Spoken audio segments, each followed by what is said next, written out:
Welcome to the August 30th meeting of the Board of Education. Please rise for the pledge and remain standing for the moment of silent meditation. Pledge allegiance to the flag of the United States of America, to the republic which stands one nation under God, indivisible, with liberty and justice for all.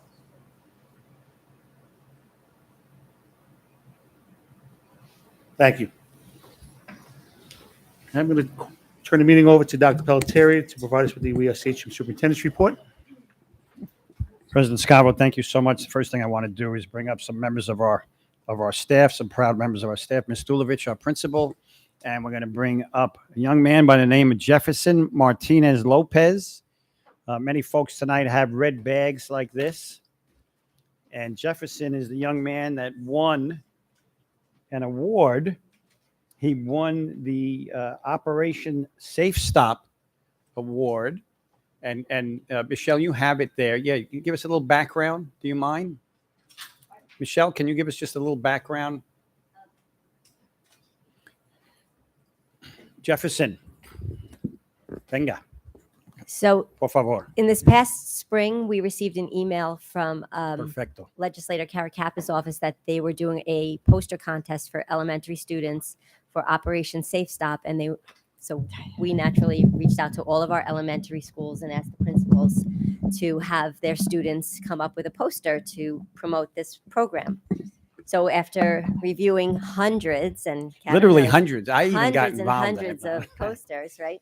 We submitted this one to Legislator Caracapa's office on behalf of SACHM, and this one for the 4th Legislative District.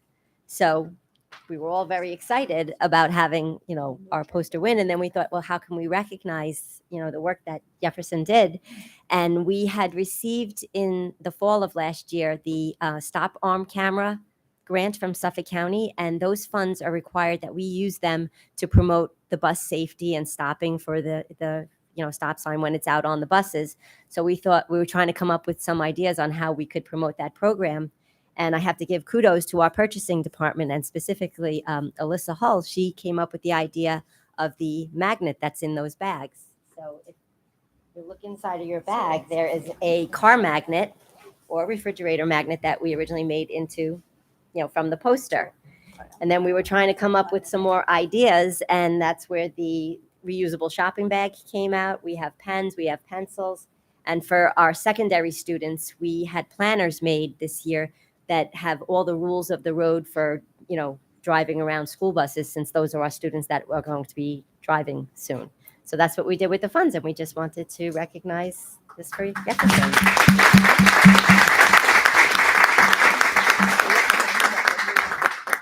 Yep. Ms. Stulovich, give us a little you want to give us a little information as well? Yes, so Jefferson is going off to middle school this year, but he is a model student. And when I told his teachers about his award, they said there couldn't be a better student to have chosen for this. And we are so proud to have him represent Linwood tonight and SACHM. Congratulations.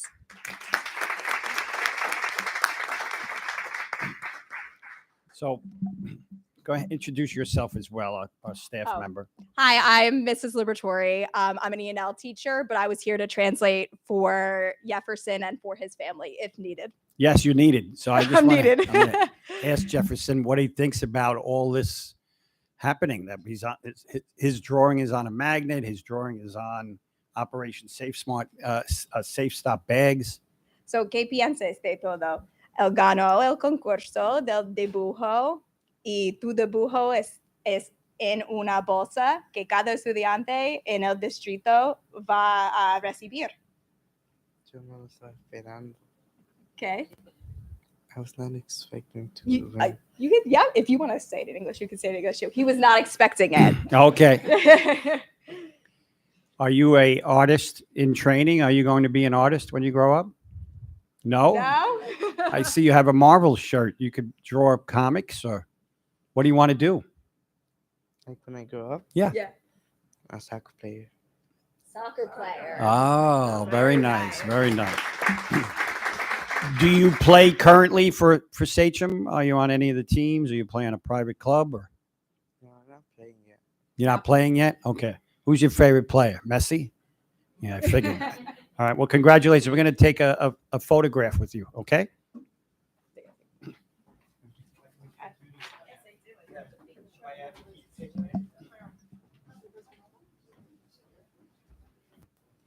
Yeah, that's all I was gonna say. Thank you. Sweet, right?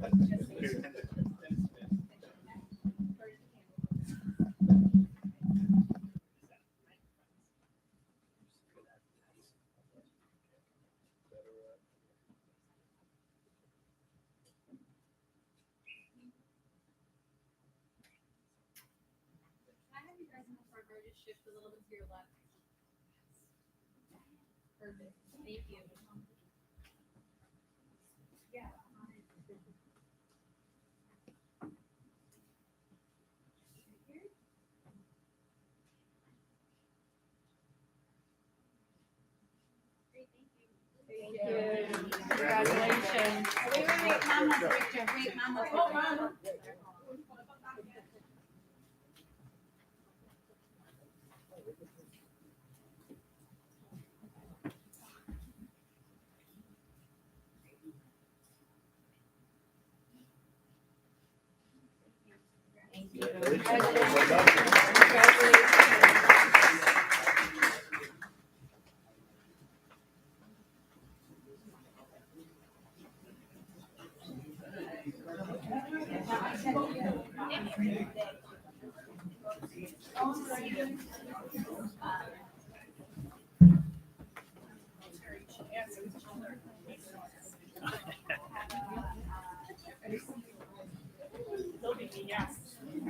Probably, right?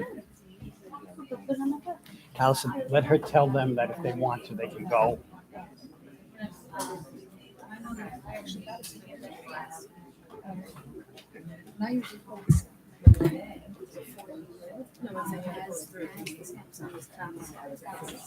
So it's tough sometimes.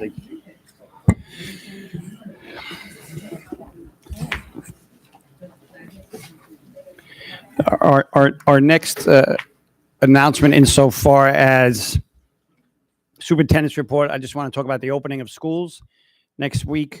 We do have a lot of things in place already. Our capital improvements have been completed or near completion. Our school buses are ready. Our drivers are hired. They're picking routes tomorrow. The school buildings are being prepared. We'll be ready. The board will do their tour tomorrow morning. Our new teacher orientation took place the last 2 days. So we're very excited about the start of the new year. Our 8th grade summer program was extremely successful. I'd like to mention that to the board as well. And on Tuesday, September 5th, staff will be back for professional development. And on Wednesday, September 6th, schools open for our students. Just want to remind the community of that. Next, I'd like to present Ms. Hines. You're going to help me here, right? We're going to go through. I'll start, and then if I need you to jump in or anything like that, we're going to have a few presentations. One on a presentation of the board goals, which is in its draft phase, our 5-year plan, which is in a draft phase as well, and our portrait of a graduate. So can we pull those up, Allison? Thank you. Yes.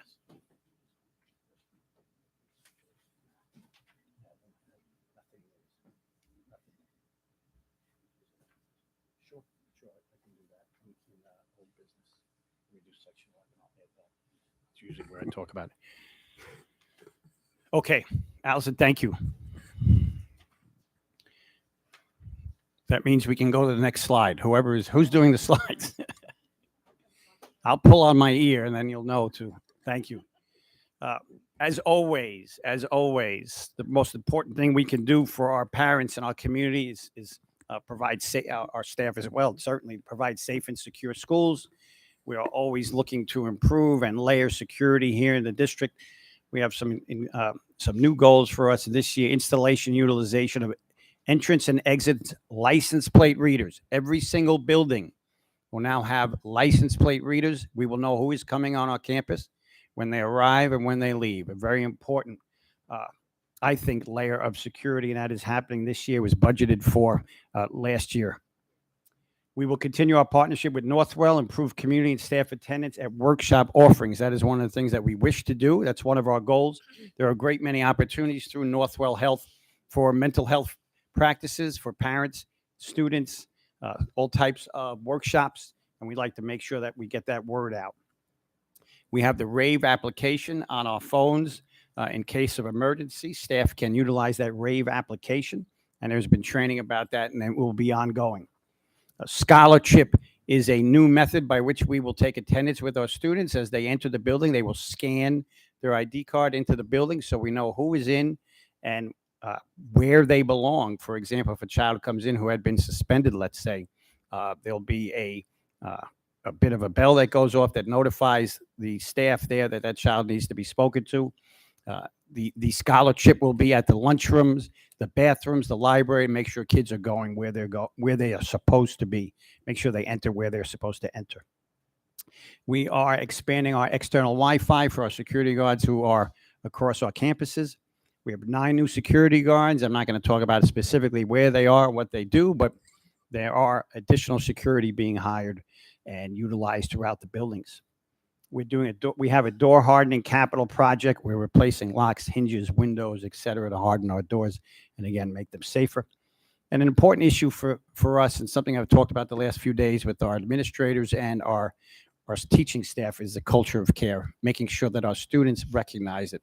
This is a place where they can come and be cared for and know that they are cared about, and it's important that they recognize that there are trusted adults everywhere in these buildings, in our classrooms, in our halls, wherever they go, and that they can reach out to anyone about anything. And that's really important for our students. Without that care, without that culture of care, without that safety and security net over everything that we do, it's hard for kids to learn, and we know that to be a fact. So goal 1, provide safe and secure schools.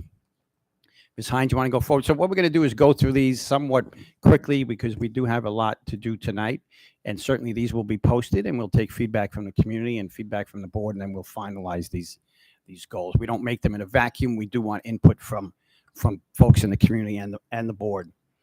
Enhance student achievement, quality of instruction, leadership skills. We continue to work on consistency in curricula. As you know, we have 10 elementary schools. We have 3 middle schools, and we have 2 high schools. We want to be consistent. If I go through this path, if I go through this elementary school to this middle school to this high school, am I getting the same education as kids who are getting kids who go to other elementary schools and a different middle school and a different high school? We want to make sure those things are all the same.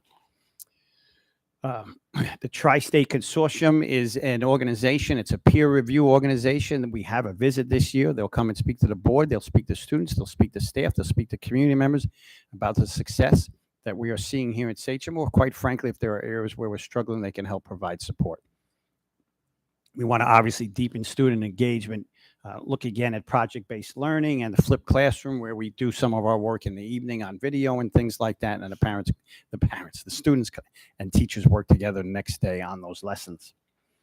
Our AP Capstone program, last year we had students come in and present the AP Capstone program. They did an incredible job. And the Seal of Civic Readiness as well is something that we had our first graduates in last year. The Seal of Biliteracy is another opportunity for kids who, for example, like Jefferson, who can speak very well in 2 different languages, and will get an extra seal on their graduation document, their diploma. And we're going to continue to transition through next generation standards as we move forward, especially on the ELA at the secondary level. Ms. Hines, thank you. An important topic for us this year is our GPA and final grade calculations. The board talked about that last year. We'll have presentations on that shortly in upcoming board meetings. And again, common grading. What does it mean? Is a graded 85? Does an 85 in this middle school mean the same as an 85 in other middle schools? Make sure that we support our students and focus on our child study programs. Make sure we continue to revise curriculum. Trying to get more and more students enrolled in earth science and algebra, trying to make sure that they get, if kids get in earth science and algebra in 8th grade, they can get higher course levels in the high school. They can get the physics, I would hope, pre-calc, AP statistics, something that we really hope for our students. We're looking at instructional practices and programming for special education. We have a newly designed special education handbook that'll be made available to the community. Elevation is an ELL student management program. We'll talk about more about that in the future. We have 3 new students, 3 new ENL teachers, because we do have many new English as a new language students coming to the district. Technology is an ever-growing program, and we continue to utilize those resources. 3 years ago, we did not have the laptop program that we have now. We now have K to 12 laptops for our students in kindergarten through 12th grade. Very happy about that, and our staff as well, and continue to introduce digital portfolios for our students. And night school is going to be very different this year. We had it had boiled down really to only a handful of students. It wasn't an outstanding alternative that we wanted it to be, so we've made some changes with that, and in the future we'll have Ms. Trombetta speak a little bit more about that as we go forward.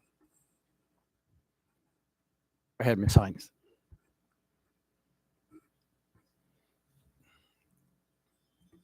Always want to improve communications, staff, community communication, utilize social media on our website to post information so folks can come out and meet with us. Parent workshops are vital, and we want them to be both virtual and in person. Our curriculum council and our Board of Ed meetings and department presentations. We will have department presentations at Board of Ed meetings, and our committees will be meeting soon as we start the new year. We utilize a product called School Messenger to get information out to our community as well. This is an interesting one here that I know we've had people asking for us to do this for some time now.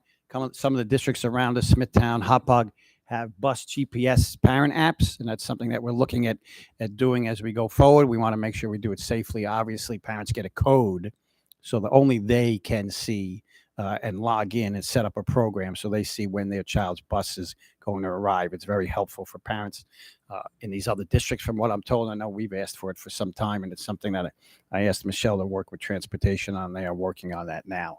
So that's something we're hoping that we can bring, obviously, in a safe way to our community.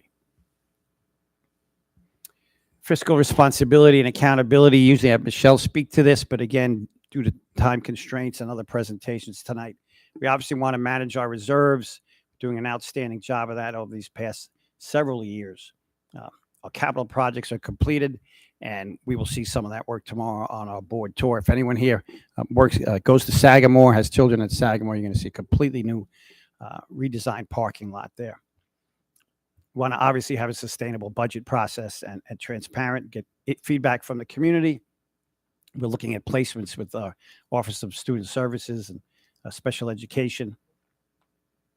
Utilizing grant funding as much as possible. We are applying for a recent grant, and folks actually emailed me about a lunch grant, but we were not eligible for that lunch grant, unfortunately. And you always have to have a long-term financial plan, just like you do at home. This year, we have a lot to do in terms of professional development. We have 2 new principals at the middle school level. We're very excited to work with them. We have 4 new assistant principals. We have a new executive director for special education. We want to make sure that our PD plan includes teacher, administrative, professional development opportunities. We're bringing in a new mentoring program to retain our teachers. We have a turnover rate of staff under 5 years that we don't want. We want to keep people here long-term in Sachem schools. And we obviously want to always utilize Eastern Suffolk BOCES for equitable hiring practices. Then lastly, we always close with We Are Sachem, very proud community, very proud of what we deliver in terms of students and support in terms of the community. We want to have the community engaged and make sure we have a good climate and culture. Sachem Pride is something that we have posted on our website. We have pictures from over the summer. It's not just pictures, obviously. It's our approach to living here in Sachem and Sachem family. We're working on a portrait of a graduate, which means it will tell us what a diploma actually means when you graduate from Sachem. The world will know what's expected of someone that graduated from Sachem. And we're trying to work on consistency with our field trips, our musical events, and again, our 5-year plan, which we're going to show people right now, I believe, in terms of, again, where we are with the draft of that. So I don't know if board members have anything specific about the goals right now. Again, I apologize. This is a brief introduction to it. Questions And about if any goals? questions, and again, these are draft form, so I would encourage board members, community members to reach out to us. They'll be posted and can provide any explanation or answer any questions or concerns around our goals for the upcoming year. Questions? Chris, I have two questions. First and foremost, in the one of the last slides, you talked about Eastern Suffolk BOCES. Yeah. Being used to enhance our hiring practices. Can you go into a little more detail Of course. as to how we're using them, what services they're providing? Sure. They have a diversity fair each year. We attend that diversity fair. They give us opportunity to introduce us to candidates that might not necessarily know anything about Sachem, and give us an opportunity to talk with some folks that wouldn't necessarily send in a resume, particularly to us. They might not know where we are or what we do or what we stand for, or don't know a lot about the Sachem family. And so that gives us a great opportunity to reach out to them. We can also utilize them for references and things such as that. So that's really the focus there. Okay. Would you mind if I just add to that? As part of that BOCES Eastern Suffolk Career Fair, BOCES helps to work with local affiliations, which have to do with diverse associations within our communities. So they capture that and they help send that out to those associations to help capture more diverse candidates. They ask us what positions we're looking for.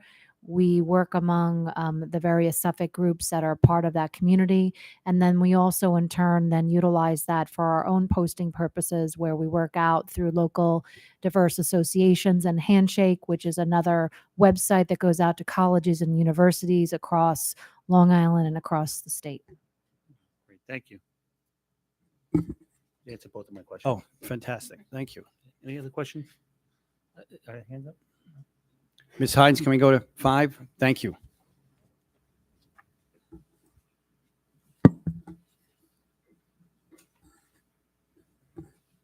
Like any household, you have kind of a long-term strategic plan of how you're going to approach the next few years. And school districts do the same. We had a strategic plan just come off last year. And so this was perfect timing for a new 5-year vision. We had a great many people working on it. These are all our folks, obviously here, Board of Education, Central Administration, but you can go to the next slide. So table of content. And our planning team, we had a great many people from district office. We have Board of Education representatives, and we had building personnel as well, a great many staff members.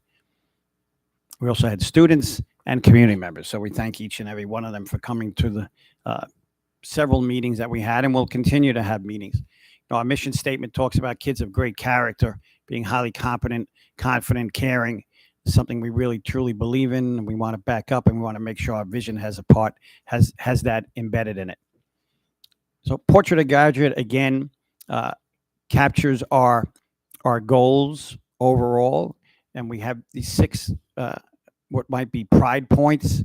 We want students that are prideful and confident, problem solvers, critical thinkers. We want them to be ethical in the work that they do, in their communications and the way they carry themselves. We want to be effective communicators. We want our kids to be goal oriented, and we want them to have obviously a healthy lifestyle. These are our overarching goals. You just saw them as part of our board goals, and certainly they are part of our 5-year plan. These are each of our priority areas. Again, we Erin, we kind of did this in our board goal here, but let's just say these are broader goals, right? We had some specific ones in the Board of Ed goals for this year, but we want to, at the end of 5 years, be able to look back and say, did we advocate for the end to using polling places, schools as polling places? And did we advocate for security guard training? I know that we're doing that. Did we continue to expand cyber security measures? Did we build security plans for all of our schools? Did we further develop our culture of care? Did we complete door hardening, right? You don't want to just start it, which is what we did this year. And certainly we need to balance the need for security and in our school environments, and also make kids feel safe. You don't want to turn schools into looking like prisons and things such as that. But we want our kids to feel safe, our staff to feel safe. So we have to make sure that we look back after these 5 years, and those things that we do lend to that balance. Again, the priority area of student achievement, we want to look at registration. Is December 1 something that we want to stick to? Do we want to move that back to September 1, October 1? That's something that we've had conversation around. Make sure funding is balanced across the district. Develop programs that have supports and components of BOCES and private schools. We could educate more students in district as opposed to sending them out. Have a service learning requirement for graduation is something that we want to look at. Have varied electives for a 9-period day. Develop curriculum approaches that allows for dual credit in college. We got a lot of hardworking parents out there. They send their kids off to college. It takes kids nowadays more than 4 years. Research tells us it takes at least 5 years for many kids to graduate. But if we can give them dual credit courses while they're in high school, they'll graduate with college credits already in their pocket. And when they go off to school, they can then graduate in 4 years. Really important. Project-based learning is something we've talked about as well. Make sure we expand on a seal of civic readiness and seal of biliteracy. Unified sports program. You want to jump on that, Erin, for 1 second? The Unified Sports Program, which is an outstanding program. Patty, I'm sorry. So the Unified Sports Program, we've been trying to get up and running for a couple of years now. It incorporates our special ed students with our gen ed students. This year, we're going to be joining on both North and East for bowling, and then moving forward with the basketball team as well. It's a wonderful, wonderful program. If you ever have the opportunity to come out and watch, it'll tug at your heartstrings. But we're very excited to have that as part of our sports programs this year. I think it really speaks to what it runs through Section 11 as well, so it's recognized as a sport. Yeah. It epitomizes really a Sachem family, right? And our culture of care and what we're all about. So thank you for that, Patty. And we want to continue to work with driver's ed. Right now, I'll say this publicly, we're really struggling with getting cars for driver's ed and a driver's ed program. So if anyone out there knows anyone with driver's ed, please let us know, email us. And we are looking for cars for our program. It's very difficult to build it back up after COVID when kids were allowed to drive at home with their parents, and now they're not allowed to anymore. So we want to build a sustainable program there. Number 3, strengthen community engagement. That's always an opportunity, always something we're looking to do. I know we had a welcome to Sachem night for the first time ever this year, where we welcomed the new registrants to the community. That was an outstanding opportunity for us to meet our newest members of the community. We had what did Kevin have recently up at North, Ms. Trebetta? He had a common app. Yes. He had people come down from the state schools to work with our students to get a jump start for our seniors to get their common app complete. Yeah, and we had So it over was 100 hands-on. parents there that night and kids, right? Mhm. Before school even started. So again, looking for opportunities like that. Continue our community outreach, adult education. We haven't had that in a great many years. We'd love to be able to bring that back. And again, for our English language learners, as we get more English language learners into the community, we want to make sure we support, provide resources for programs like a neighborhood aide who can translate for us and help support that community. 4, improve the process of identifying, prioritizing required capital improvements. Have to continue upkeep, just like in our homes, we continually work in upkeep and set aside resources for that. We want to do that in our school as well. Want to go green as much as possible, obviously, in the district. Create programs the district needs and seek tuition reimbursement through cross contracts.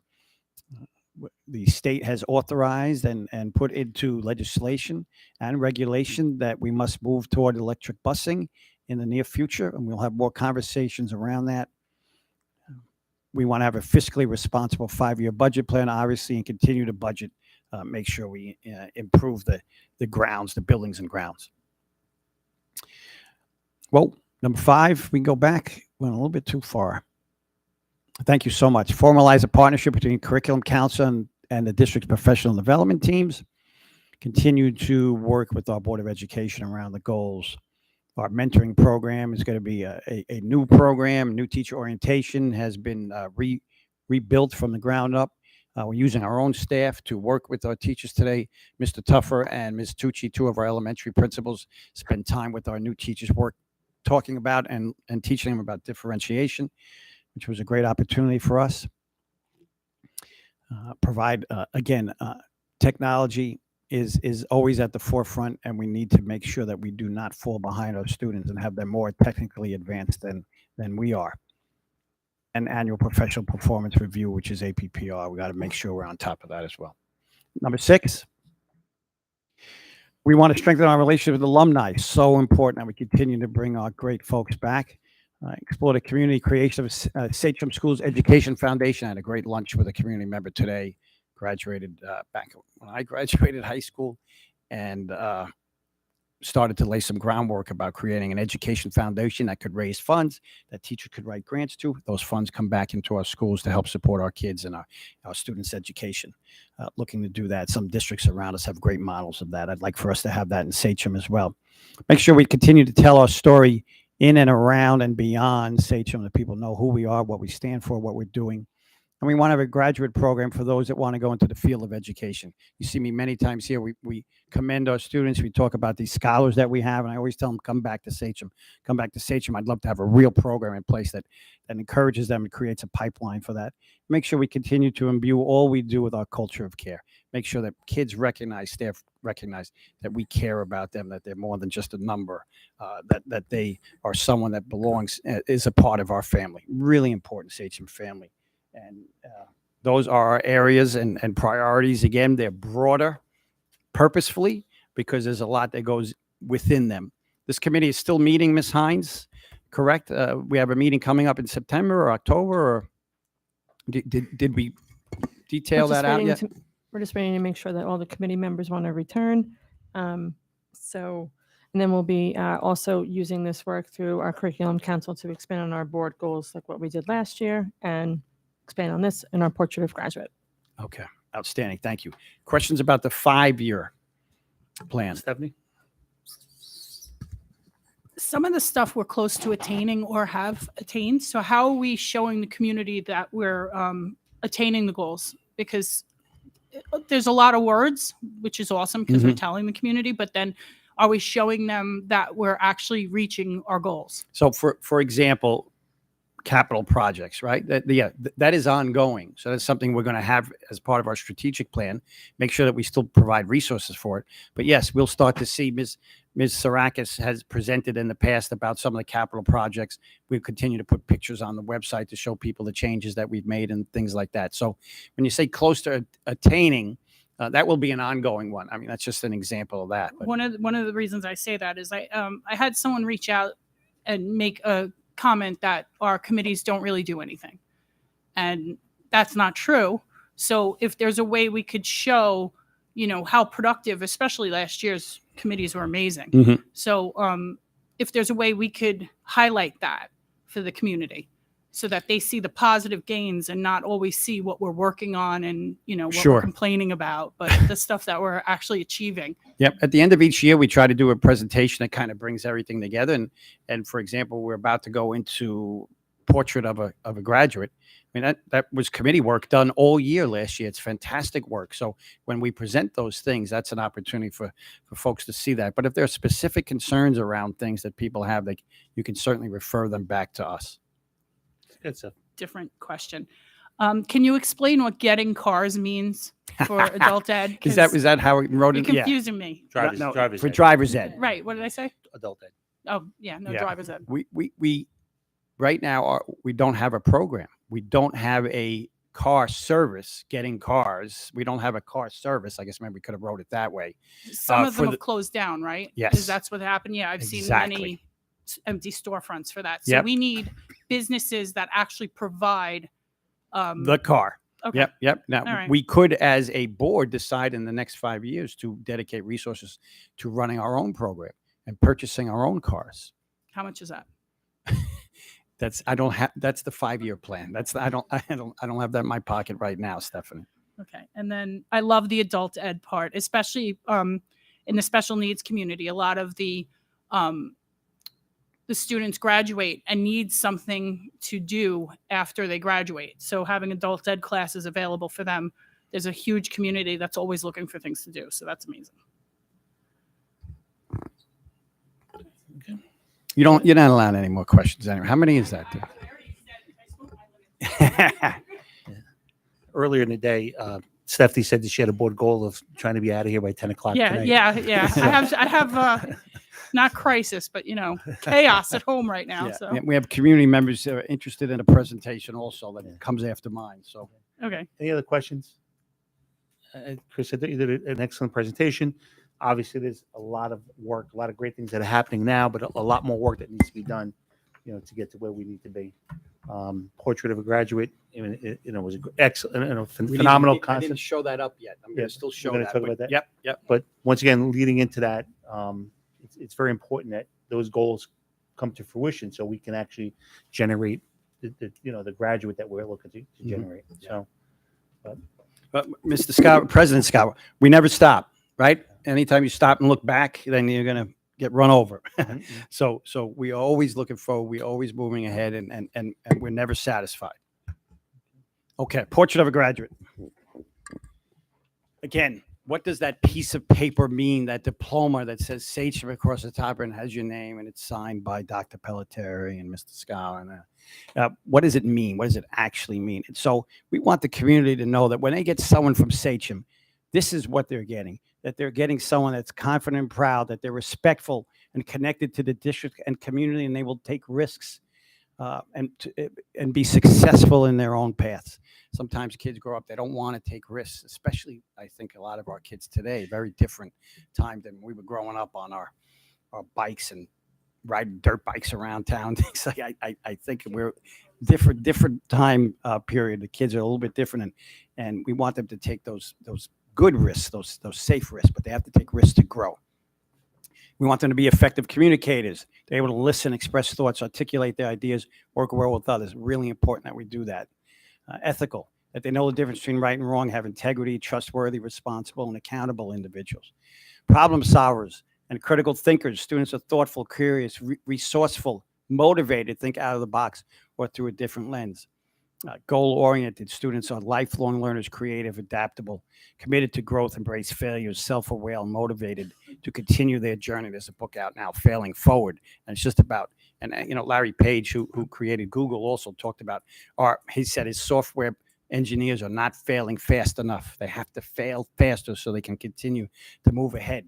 Really important. So we have to embrace failure. It's a way in which we can pick ourselves up, move forward, and continue to overcome. Resiliency is an important aspect to that as well. And continue, always move forward. And then, of course, a healthy lifestyle. They're empathetic, practice self-care, understanding the importance of positive relationships, the significance of work-life balance. That is not an easy one, certainly. And we want all of this to fit within our mission. Students, parents, employees, residents work interdependently to develop leaders of great character, competent, confident, caring, motivate our students to become the best possible versions of themselves. So when someone is off in a building in Manhattan somewhere and they're looking to hire and they see Sachem grad across the top of the resume, I want them to know that this is what they're getting before that child walks through the door. And everything we do ties back to our 5-year plan, our yearly goals, and our portrait of a graduate. So how do we get kids to take risks? We make them come to board meetings and they stand in front of us and they present on their capstone projects. That's a risk, believe me. And we have them speaking in their classes, and they go down, the seniors go down to 5th grade and help those kids and mentor them. All of those things are opportunities to fit in just that one aspect of confident and proud. And we do that over and over again in all that we do. And we measure it against, again, the 5-year plan, the board goal, and our portrait of a graduate. So this is incredible work. Mr. Scavo, you mentioned at the outset, I'm really proud of Ms. Hines and the folks that put this together, our Board of Education folks that were on it, our community members, students, staff, parents. Really important that we got a piece from everybody and heard from everybody, and that we all recognize that this is what we're working to attain and achieve. So, any questions on Portrait of a Graduate? And this is not done yet either. This still has to go through a little bit more. Laura? Sorry. Great job, well done.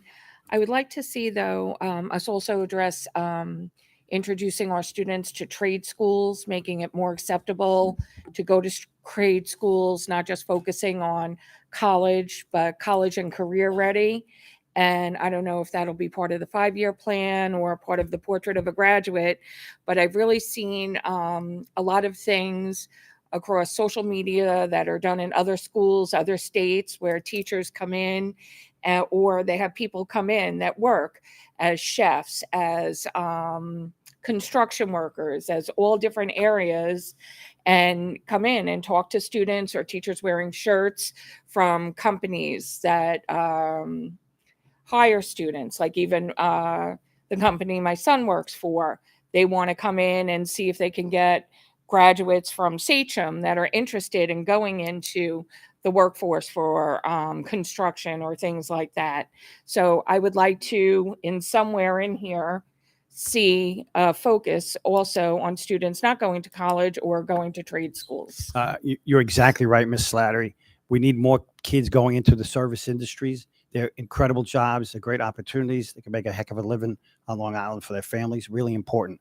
And so, yes, I agree. It probably goes in our 5-year and 1-year plans, without a doubt.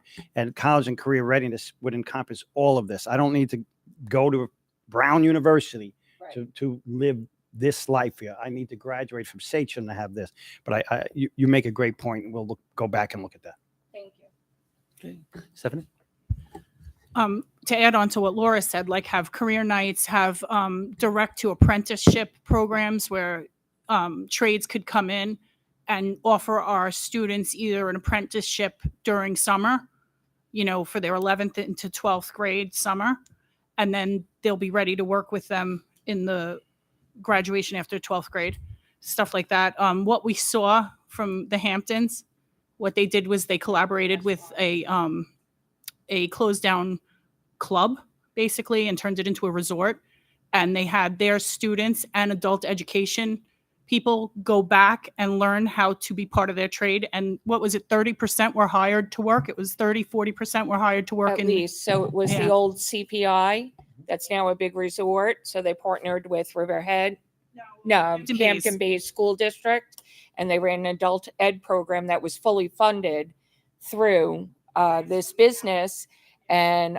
provided babysitting, food, and trained them to be management, hotel, front desk, chefs, every cleaning service, every part that would require to run a hotel and a big restaurant. And then they hired, I think it was up to 40% of those that graduated. They actually, some went just to do the program for professional, like to as adult ed, just to Right. encourage and value their life and whatever. But Others to- did it to get a job. others did it to get work in this specific business, and they retained a tremendous amount of them. And they also had interpreters for people who were deaf or ENL. It was an amazing program. But if we could incorporate that into our adult ed, which also then creates jobs for our graduates and our adults who are taking adult ed, win-win. Yeah, Matthew. When we say graduates, are we talking about, regions, advanced regions, local, CDOS credential? Are we talking about everybody? Matthew, I would want this to incorporate So everybody. it's really the product of Sachem. Yes. Thank you. Chris, I remember years back we had some admission people from different colleges come and say that grades are one part of it, but they always look at the kids' profile and their application, because they want their kids that come to their school to be members of that community, like we want our kids to be members of the community, to support the campus. So how would we take something like this and push this? And maybe this is a Dr. Miller question. How would we push this out to admissions offices and say, look, when you see an application from Sachem, understand not only the grades, this is what you're getting. Yeah, without a doubt, this would be something part of a packet that when we send an ed profile of our district, we'd send this along with it. And Sabrina? I'd just like to add to this. A lot of times people see these presentations and it's like, well, this looks beautiful on paper, right? This is what we want our graduates to look like. What I would love to somewhere, shape, or form add to it, and you started to do it in your speaking, is, well, how are we creating kids that are effective communicators? Are we having them take public speaking classes? Are we engaging them in courses where they have to present in front of groups and peers at board meetings, things like that? I would love to see what are we doing in our elementary and secondary schools, which I know we are, to meet these goals so that as these students graduate from here, whatever path they choose to take, that this is what they've kind of been through to be able to be effective communicators, be ethical, confident, proud, etc. What are we doing in this district? This is what we want for them, but what are we providing for them that when they walk out? I know we're doing it, just tie it to these so that people can say, oh, that's great. Yeah, as I I said, know you started to do it. You Yeah, were saying it before. I mentioned this to our administrators as well. Anything that's innovative or new that we bring to the district, it's going to have to be tied to this. We're going to say, I'm bringing this because this fits in our goal-oriented aspect of what a portrait of a graduate looks like from Sachem. And that's something we can kind of do with our committee is backtrack and see backwards plan and say, okay, this is part of this. This is part of this. And then you might see an outlier that's like, why are we doing this? And that could be something that we move away from perhaps. And we have gaps in other places, right? Meredith?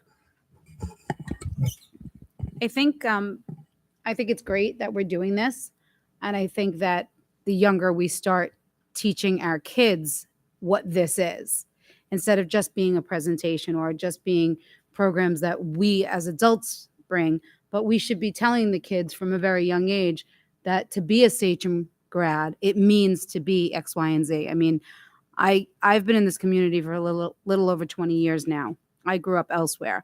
In Nassau County, but I actually heard of Sachem and knew of Sachem. And it's a very prideful community, and there's lots, like everywhere you go, you know somebody who knows somebody from Sachem or has a Sachem story. And so I think somewhere along the way, we kind of lost a little bit of it.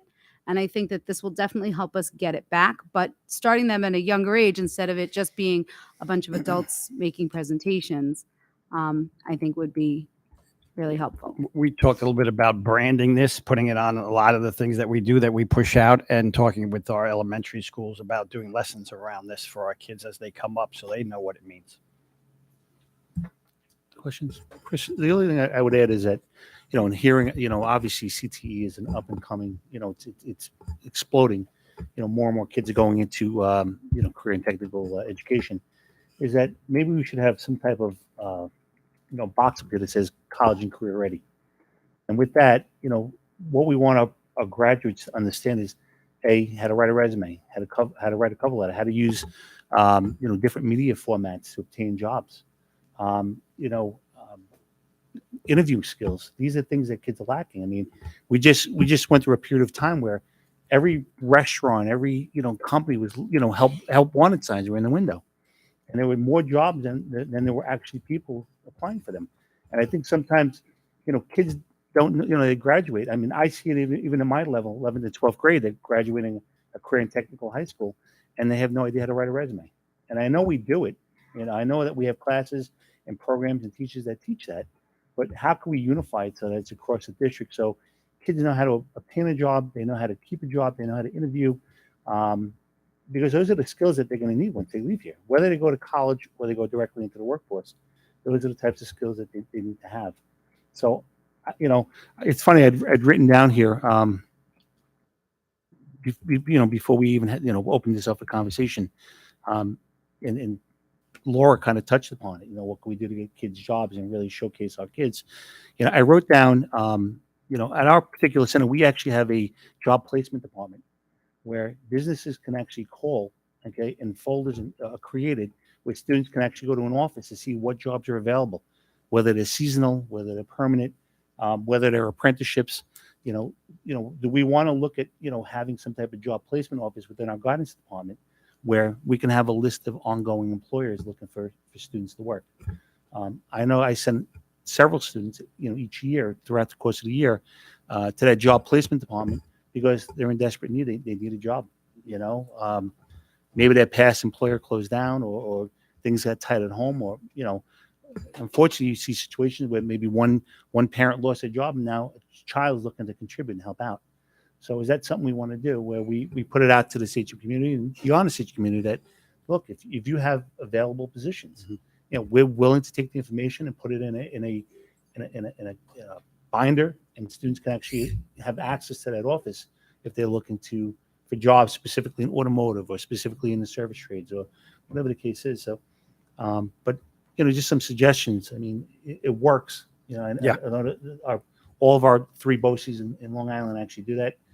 Being as we're implementing more CTE programs here, at Sachem, do we want to, go into a job, develop a job placement office? We certainly want to look at that. I know we do an incredible job at both East and North in terms of our business partnerships. And we have business fairs, career fairs each year. And I talked to many of the folks that I saw you there, Mrs. Volpe, this past year. I talked to many of the folks that are there. And I talked to the pool guy who hired, he's like, I just hired 8 of your kids to be lifeguards. And the kids go to all different stations. Armed forces are there, volunteer, our fire department folks are there, police department, well, great many jobs. Electricians are there, great many organizations, community-based organizations. And they sign our kids up right then and there because they know the product that they're getting. But it is something that we can look to expand upon. Rob. Just on what you said, where I work the past 6 years, 6 years ago, I just took a flyer and called the guidance department at Farmingdale High School. And I said, do you have any kids that want to work? And they were like, well, how do we know? And I said, well, you got kids, I got a job. I'm sure we could work something out. Within days, I had a couple of kids that wanted to work. It's part-time, it's weekends, things like that. And now for the past 6 years, anytime that one of those kids no longer works with us, I call the guidance department, and now they actually have a program where they do have, up on a bulletin board, all these places that are looking. You can just fax over whatever you need. So if we implemented that, I think that would be great. And my son did get a job lifeguarding through that career day. He literally got hired that day and did it all summer this summer. It was great. Outstanding. Thank you. Thank you, Ms. Volpe. Any other questions regarding portrait of a graduate? That concludes, therefore, my superintendent's report. Thank you very much.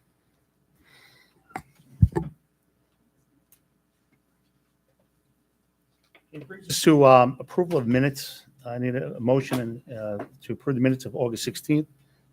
Meredith, second. Stephanie, okay. Any questions, discussions? All in favor? Aye. Opposed? Motion's carried. Visitors, just one. Nicholas Schwartz, is he here?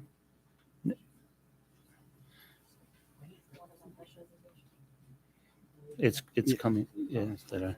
Nick, if you come up to the podium. He wants to wait till after the presentation, maybe? Is it in regards to the presentation? You speak on behalf of battery storage. There's going to be a presentation, throughout, in the agenda. Do you want to wait to speak on it then, or do you want to provide us comments today, right now? Okay.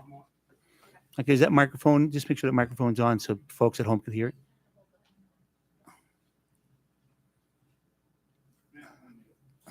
I need it for home.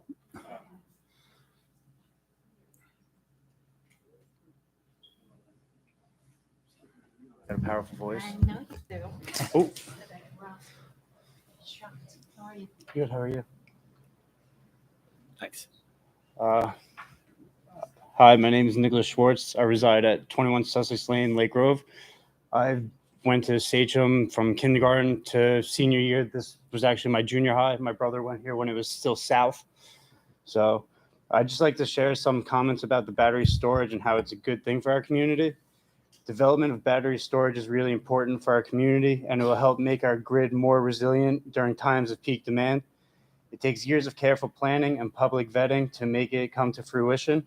Battery storage systems are safe and highly regulated, or with oversight from a multitude of local, state, and federal agencies. I believe this project like these that are needed to make electricity grid more sustainable, and we should welcome the local jobs, property tax revenue, and other benefits it will provide. Nicholas, thank you. Great, thank you.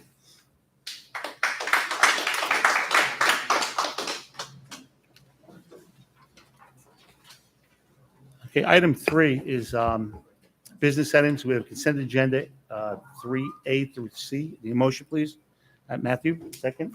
Meredith, questions or discussions? Rob Rofest? Yep. Chris, can you just, for the community, just explain what letter B is? Just maybe just a quick brief. If they're looking at home and it says resolution to declare emergency. The school, given any type of emergency that could literally be anything, right? The school district has the opportunity, and the Board of Education can declare that emergency. So it's I don't know if I'm explaining it very, very well. Just tell us what happened.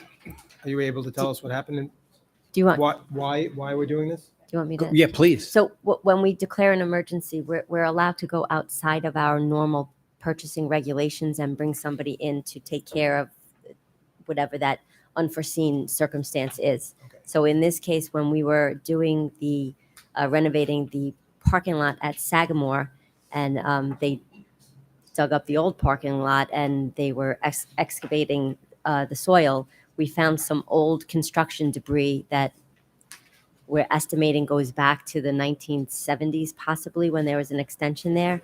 So there was some asbestos in the soil, but it was non-friable.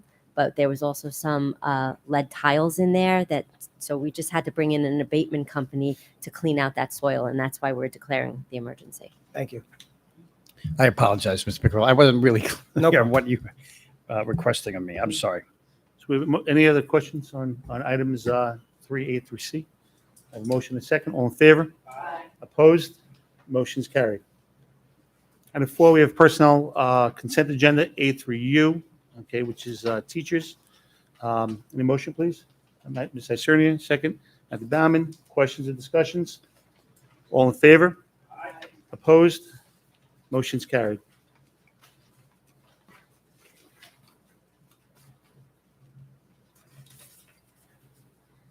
Okay, item 5, we have consent agenda for personnel, A through J. Any motion, please?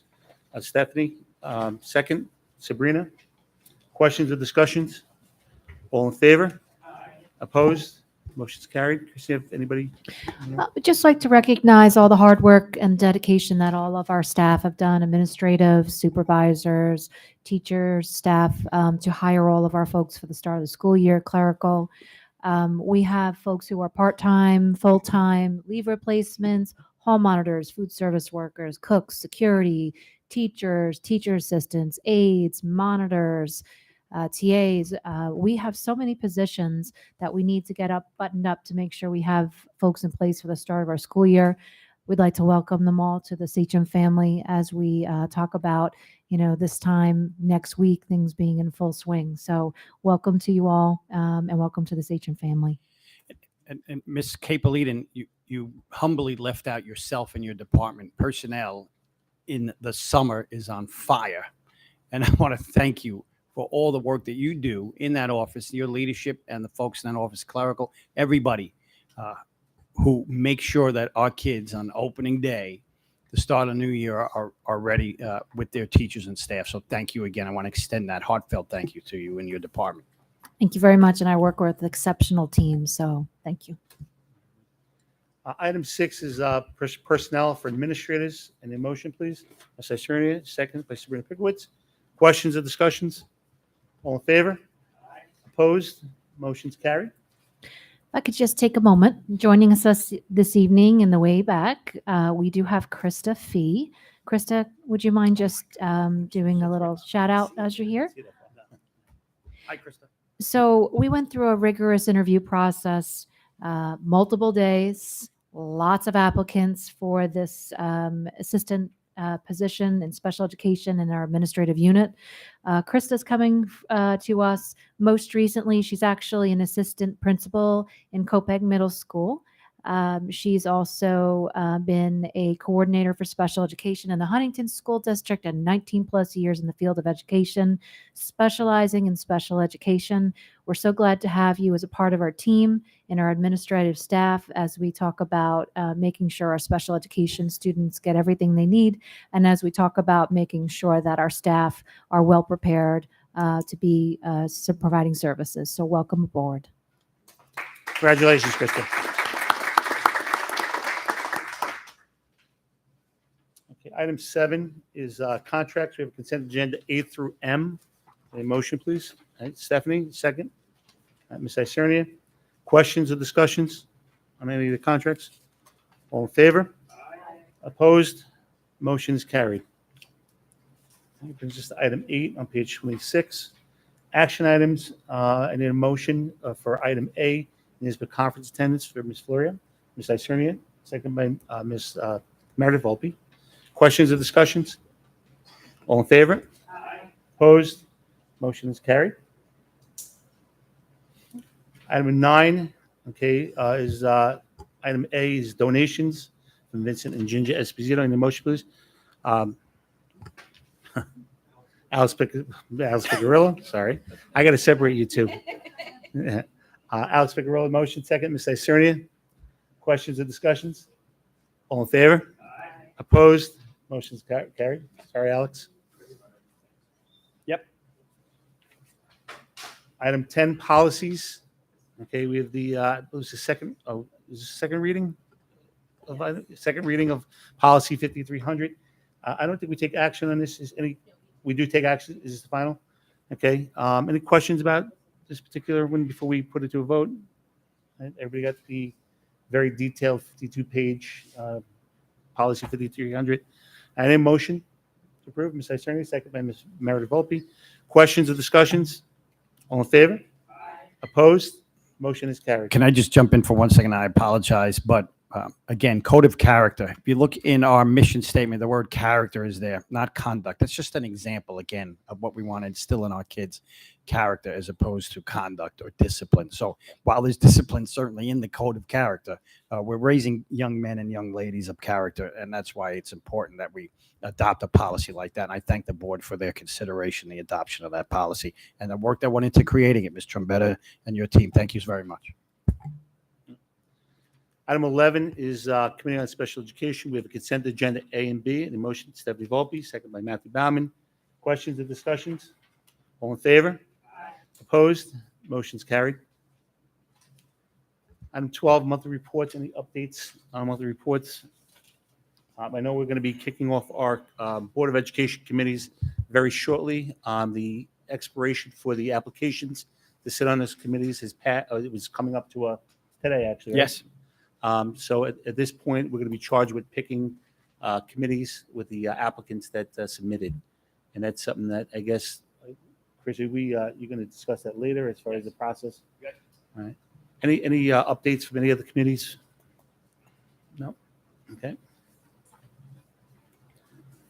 Item 13, public comment. Any? No? Item 14, old business. Okay, Chris, if you could update us on section 11, and I kind of added one other one in there as an update on the charter school, if there's any. Certainly. Section 11, as you know, works with our students in terms of athletics and our schools. We were gravely concerned about some ongoing negotiations with our referees. Very happy to announce that those were signed, sealed, and delivered. Right, Ms. Trombetta? And our kids will be taking the playing fields. Our referees will be back refereeing.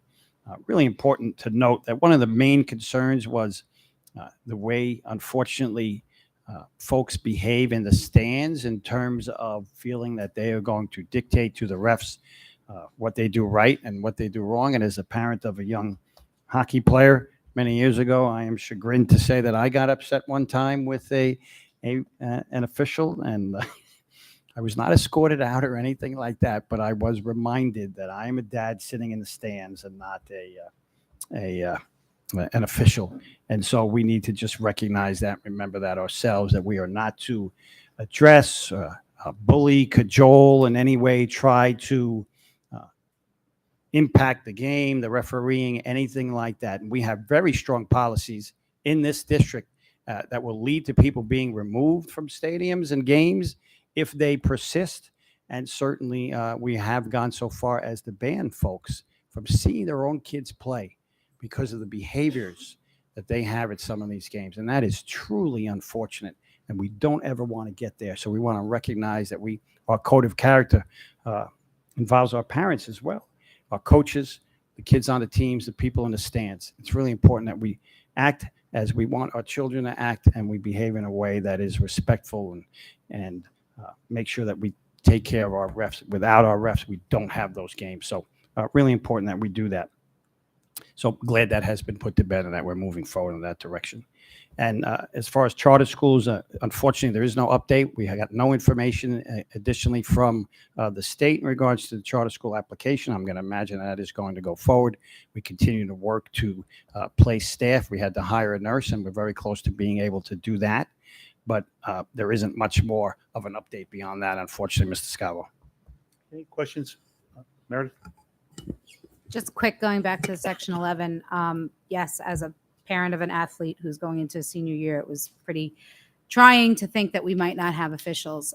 There is an official shortage. So on section 11's website, if you ever wanted to be an official, there is a little tab that says become an official, and they'll tell you everything that you need to do. And it's a great way to make a few extra bucks and, keep this whole thing moving along.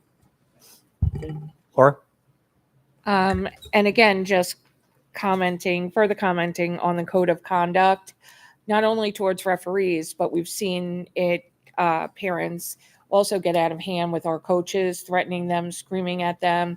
And we have coaches that are ready to resign or have resigned or no longer want to coach here because they no longer feel safe with the way the parents act. And again, we do have very strong policies, but if we're not enforcing them or removing parents, then they're only not as worth the paper they're written on.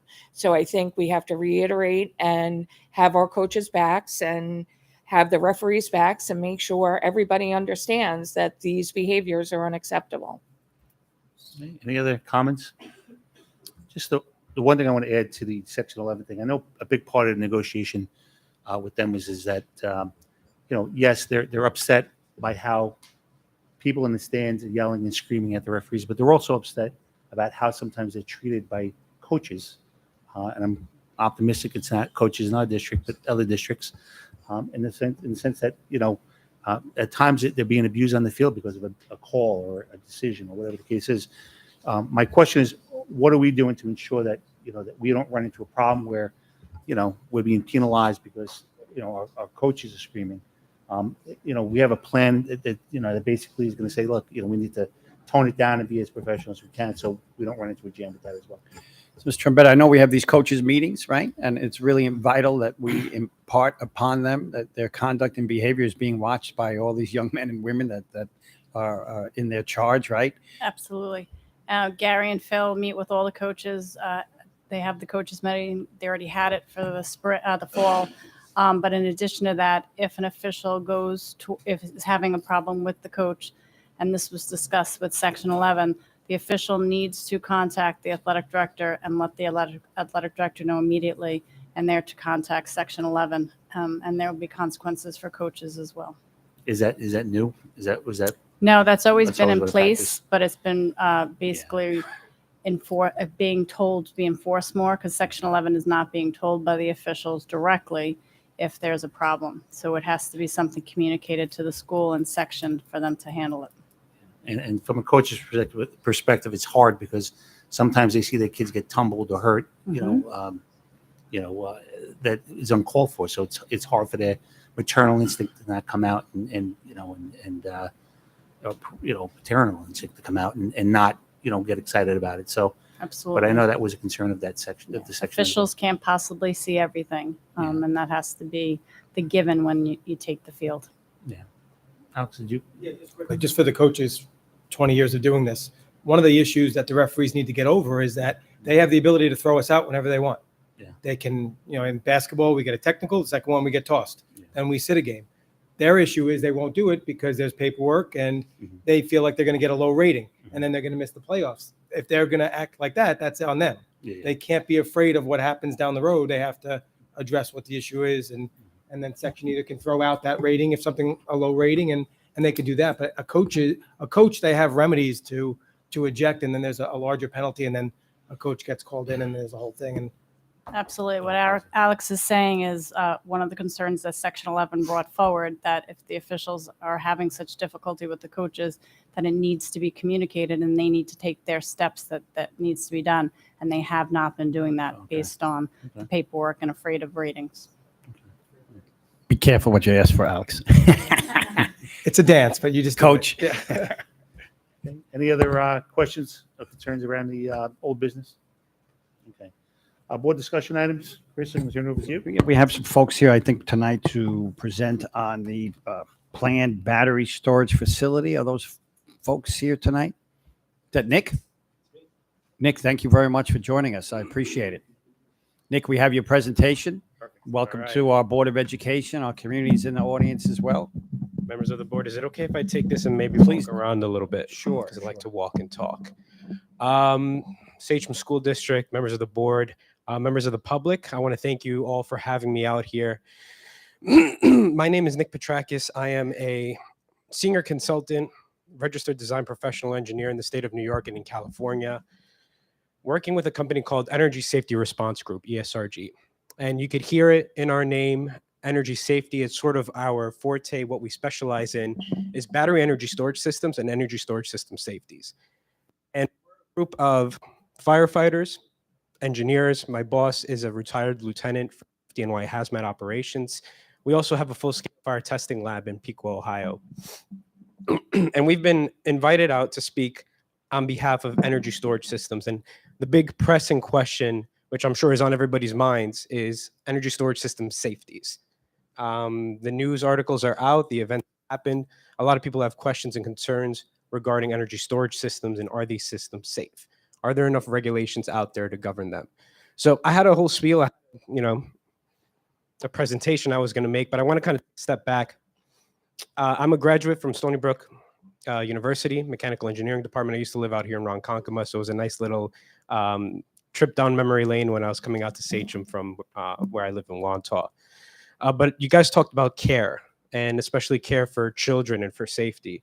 And we take that same level of care and reincorporate it into what we do on a daily basis. Before joining ESRG, I was the Assistant Deputy Director at the New York City Fire Department Sustainability Unit for 10 years. I did my tenure there. Sustainability Unit was a unit in FDNY that was developed to handle new technology. Anything that was new and unknown as a hazard to firefighters and first responders was thrown on my desk. So where I was there in 2014 and 2015, where this new technology came to me called lithium-ion batteries, and it was proposed to be installed in densely populated urban environment in New York City. What do? How do we permit this? How do we allow this to be installed in this neighborhood, next to schools, next to residential buildings? How can we ensure safety? How can we ensure safety of the firefighters with this technology coming into town? So I remember sitting in the room at the fire department with a manufacturer that was coming to us, and they wanted to propose their system for installation. And my boss, who's one of the co-founders of ESRG, back then he was still lieutenant in hazmat ops. He asked them, he goes, do these things burn? Can these things catch on fire? And they sat there and they told us, no, these don't burn. He said, prove it to me. I want to see you prove it to me. We got together with, back then, CUNY, the City University of New York, also working with Con Edison. They got a consortium together, and they took these batteries and they burned them to see what happens. Guess what? They burn. They release flammable gas when they burn. They pose a hazard deflagration, which is an explosion risk. But ultimately, now we knew what we were dealing with. We understood the hazards. As an engineer, I was able to step back and say, okay, this is a new coming industry, a new technology. There was no stopping it. I couldn't stand in front of that steamroller and say stop. There was requirements coming in from the state. There was the mayor's office breathing down my back. There was mandates that these things had to be installed in New York City. What we had to do was find a way to make it as safe as possible with a reasonable amount of risk to have them installed in a densely urban populated environment like New York City. Of course, it was firefighters first because I was working for the fire department. So we wanted to make sure our firefighters got home safely. So we developed rules. It's called 3RCNY 608, which is the requirements for outdoors and rooftop installations in New York City. A lot of those requirements, I believe, that we made in New York City ended up being translated to the rest of the country, and especially here in New York State with the 2020 New York State Uniform Fire Prevention Code. In 2020, my boss was working with NYSERDA, New York State Energy Research Development Association, and they had to adopt a new code and standard for this new technology that was called energy storage system, lithium-ion batteries. There was a 2021 edition of the International Fire Code that was released, which we believe was sort of all-encompassing. It was very holistic. It took safety very important. There was a lot of really robust requirements in there, which I'll go through some of my slides and tell you guys some of the technical stuff. That wasn't out yet. that wasn't an officially adopted standard. My boss, who is the co-founder of this company, fought with the state and said, we need to adopt these provisions. They were very similar to what we had in New York City. They went above and beyond what was currently adopted. And they said, this technology needs a certain amount of care. New York State ended up being very proactive and adopting the 2021 edition of the International Fire Code, which really took a holistic approach on safety for these systems, really focusing on something that we call UL 9540A, which is a full-scale fire test, which is testing that we do in our test lab in Ohio, which we actually get to burn these. We get to see how they fail, but we also get to understand how these protection systems need to be designed. Number one, keeping firefighters safe and keeping the public safe, making sure that there's proper separation distances, making sure that there's proper fire protection systems implemented. This is all a holistic safety approach to these systems. So kind of where I'm going through, I just wanted to talk a little bit about it. There's a lot of events that are happening right now in the news. There are a number of fires that had happened, especially in New York, right in our backyard, in Warwick, in East Hampton, in Shawmont. I look at those fires and I look at those failures and I see something like a silver lining, right?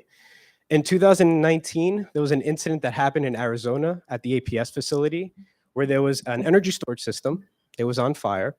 The fire department was called there. The fire department had no idea what was going on. They did not get any emergency response planning, training. There was no permits on this. It was a complete black box. Hazmat went, responded, that it get some gas meter readings. So they opened up a door to this facility, started getting some measurements, thick smoke started coming out. And all of a sudden that flammable gas ignited, caused a deflagration. 2 firefighters were blown back about 75 feet underneath a chain fence. Thankfully they're alive, but they didn't make it home that day. They didn't expect to be brought airlifted to the hospital. That event, when that happened in 2019 at that facility, I remember where I was at the fire department. I was at the fire department training facility called The Rock. We were making rules and regulations at that time for energy storage facilities, especially making sure that we put in certain protections to prevent an event like that happened in Arizona. And when I heard that incident that happened, I said, okay, this is serious. We're on the right track. What we're doing is the right thing. This is serious. We need to make sure that the highest level of safety is implemented in these systems. So I'm really here to talk about the standard of care that's required, not only in New York State, and of course I might be a little bit partial to New York City, but the robust amount of testing and listings that are required to be implemented in these systems, the review by the local department, by the building authority, training to the fire department, which is something that we do as well. We work with Suffolk County, the Fire Academy, we work with Nassau County Fire Department. We do actual hands-on training with these facilities. It's all very holistic. It's all an approach to limit and reduce that potential for failure. As an engineer, I can't say that anything is going to be 100% safe. Everything is going to be, nothing will ever happen. Events do happen. Extreme events do happen. But with these codes and standards that are implemented in New York City, that frequency is greatly, greatly reduced. So I do have a presentation. I don't know. I would probably rather keep it open. I know Nick spoke very nicely about the benefit of the technology. I really wanted to focus on safety, but I'm sure that there's going to be some questions about it. Nick, I could I'm gonna probably just open ask it up. you, Yeah. We're kind of formal, as you can tell, right? So the way the board meeting works is you're going to address the Board of Education. I appreciate your presentation, if that's what that was there. I know you had some slides, but I think you covered a lot that was in the slides, so I appreciate the way you did that. And if you're ready, we'll open it up to the Board of Education for some questions. Did you want to go through the slides so we have a better understanding of what's Yeah, being I mean, proposed? if we could just flip through, and maybe I'll stop at the really critical ones. Allison, do you have that? Yeah, next slide, please.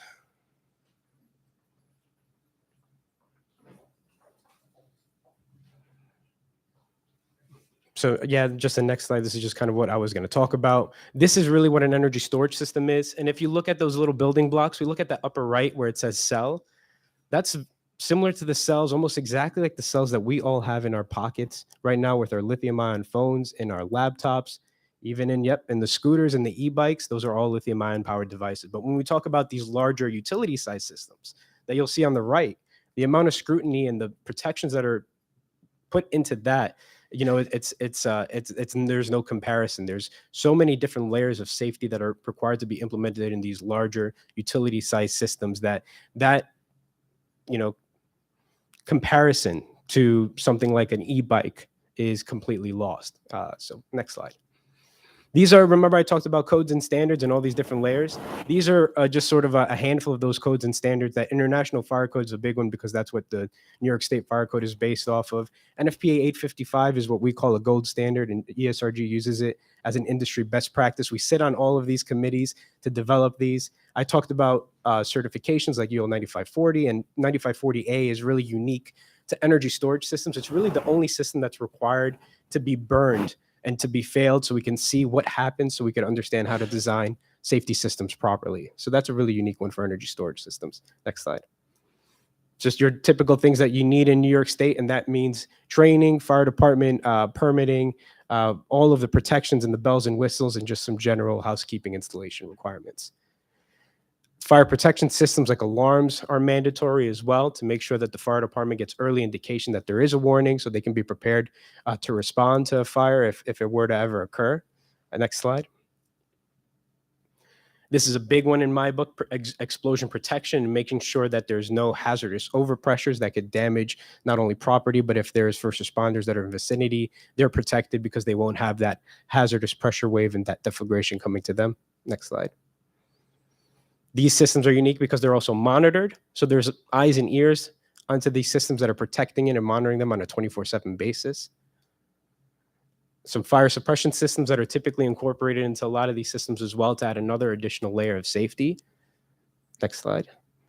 And also our emergency procedures and how we train firefighters, and why we tell them what to do is because it's based off of our industry best practice, but also our firsthand knowledge from actually burning these systems and seeing what it's like and how do you actually suppress this fire and what should be your best sequence of operations if you respond to one of these fires. Can you go back to that slide for just 1 second? Yeah. Can you explain to me what overly negative means?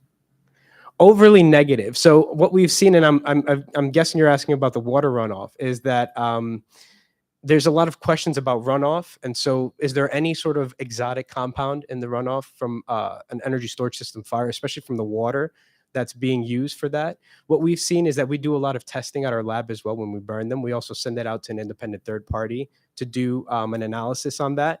We're not seeing anything that's exotic that should be a tremendous concern with a lot of this water runoff. I'm putting a little asterisk on that comment as well, because a lot of our firefighting recommendations are to be very defensive as well. So let that system consume itself and also use water in a defensive manner to cool adjacent systems. If you see as a firefighter that it might be some negative impact on some of the exposures, maybe some vegetation, use that water to cool that down.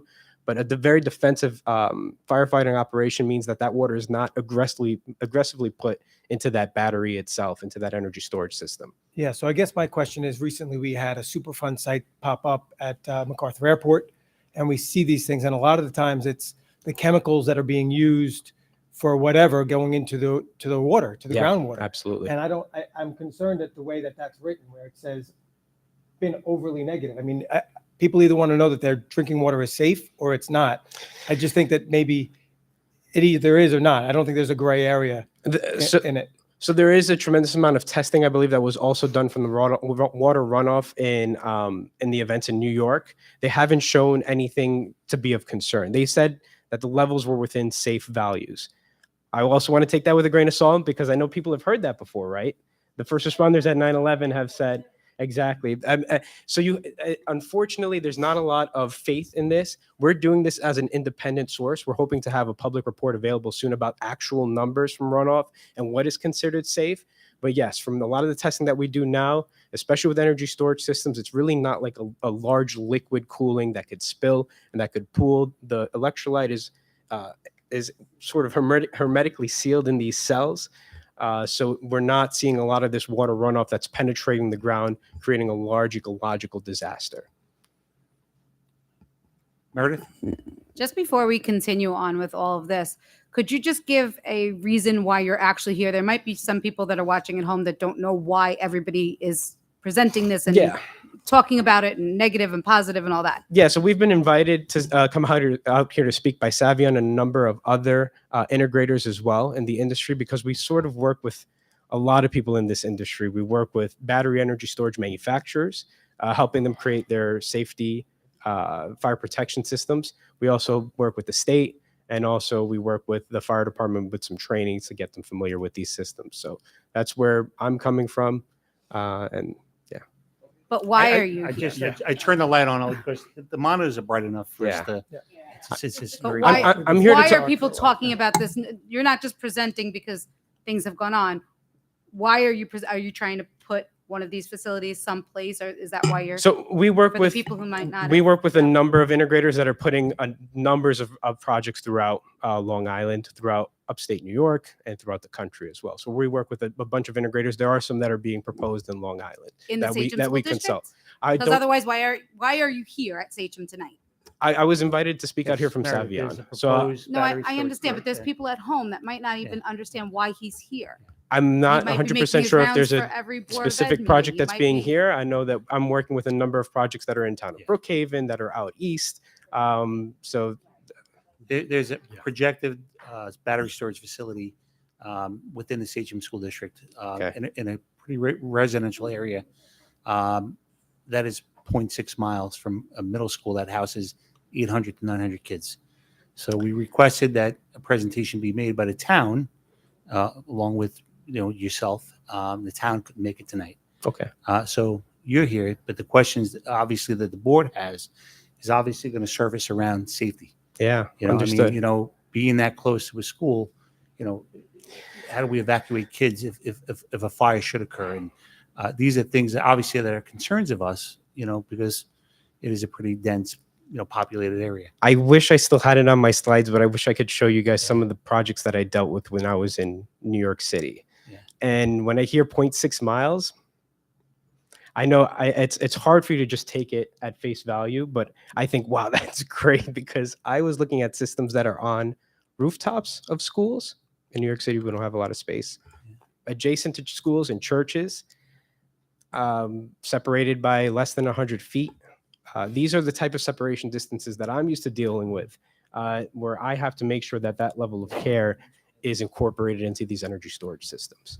So I hear that distance, and I absolutely hear the concern, because I believe the incident that happened in Warwick was actually on a school facility grounds, right? That event ended up being maintained within that facility, maintained within the number of units in there. The incident commander decided, out of an abundance of caution, to evacuate that school. There were no rushes to the hospital from acute negative impacts from smoke or anything like that, or hospitalizations or anything like that. It's a event that, again, I talk about silver lining. Every single one of those firefighters made it home that day. The system designed and burned the way that it was designed to. So it's a pretty complicated sort of way to call it a successful failure. And I hate saying that, but I often call that whenever I see these systems and people go home safe. There's no hazardous deflagrations. There's no overpressures and things like that. That system failed the way that it was supposed to. I'm going to turn over some questions. Laura? Okay, thank you, Nick. But I guess there's a misconception in the community that a Board of Education can decide whether or not what you're proposing gets put within our district. But what I understand it to be is that the town, which is the town of Brookhaven, approves the facility, and you're just providing information to us where we can ask question. It's not a Board of Education vote, yes, we want it, no, we don't. It's the town of Brookhaven approves it, and we get to ask you questions about the safety, because our concern, as we showed in the previous presentation, is about student staff safety. So that's why you're here tonight. So you can address the questions of safety, but as a school board, we have no power to tell you, no, we don't want you. Yeah, understood. And I appreciate just even being able to come out here to talk, because honestly, I wouldn't be out here just speaking about safety if I didn't really truly believe in it. And that's why I spoke about my history and what I've done in my company and where I used to work. is because this isn't a completely new novel technology. The safety of it is very much understood. The challenges are also understood. It is a new technology. It is ever evolving. We sit on these codes. These codes are updated maybe every 3 years, every 4 years. But in between, these committees meet often, maybe every month, every 2 months, to talk about the industry, see if there's anything need to be addressed, does anything need to be changed, are we missing the mark on anything, do minimums need to be set higher. But yeah, as far as safety, and with my slides before, there's a tremendous amount of requirements that are put into these systems that they need to meet before they could even go up to those towns to be even considered for installation. I'm going to come to Stephanie, and then I'm going to come back to Mike. Okay, I have a couple of questions. First off, I live in the town of Islip, to be clear. So as a community member, I have concerns, but I'm going to ask my school district questions first. So one of the concerning issues is, yes, it's extremely close to our, not to you, but to us, it's extremely close to our middle school, but it's directly next to a movie theater, a restaurant, a hotel that sometimes houses our students when there's a fire or a natural disaster or things of that nature where they need temporary housing, where 90% of our students go and spend their free time at that movie theater. So my concern is not only for the school, but also for our students who hang out after school that may be in an emergency situation because there's a battery fire within 15 feet of where they are. Mm-hmm. So that's a big concern. The other concern is, and again, I don't know any of the science behind this, but what we just saw with the wildfires from Canada and how that impacted our air quality here for days, I can't imagine what a toxic plume would do from a battery fire right next to our school, right next to where people live, right where kids hang out and with their friends, and what impact that would have years down the road on our students' health, our community's health, and pretty much everybody in that area. Again, concerns that Alex had brought up with water runoff. So that's water runoff just on cooling. What about a fire? What's dumping into our groundwater where our water table is so close to the surface of our ground that everything gets into our water here? Huge concern. We have mitigated toxic plumes all over Long Island.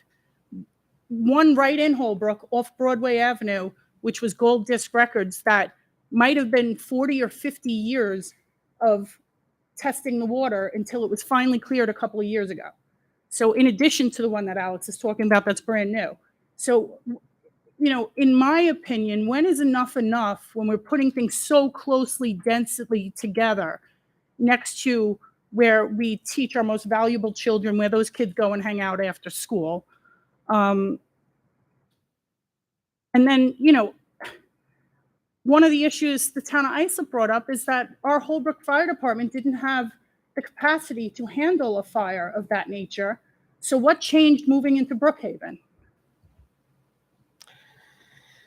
I want to touch on the last point because that's one that I kind of hold near and dear in fire department capabilities, because oftentimes with the towns, the fire departments, and not just in New York, but we work with a lot of more rural applications out on the West Coast in Arizona and Texas.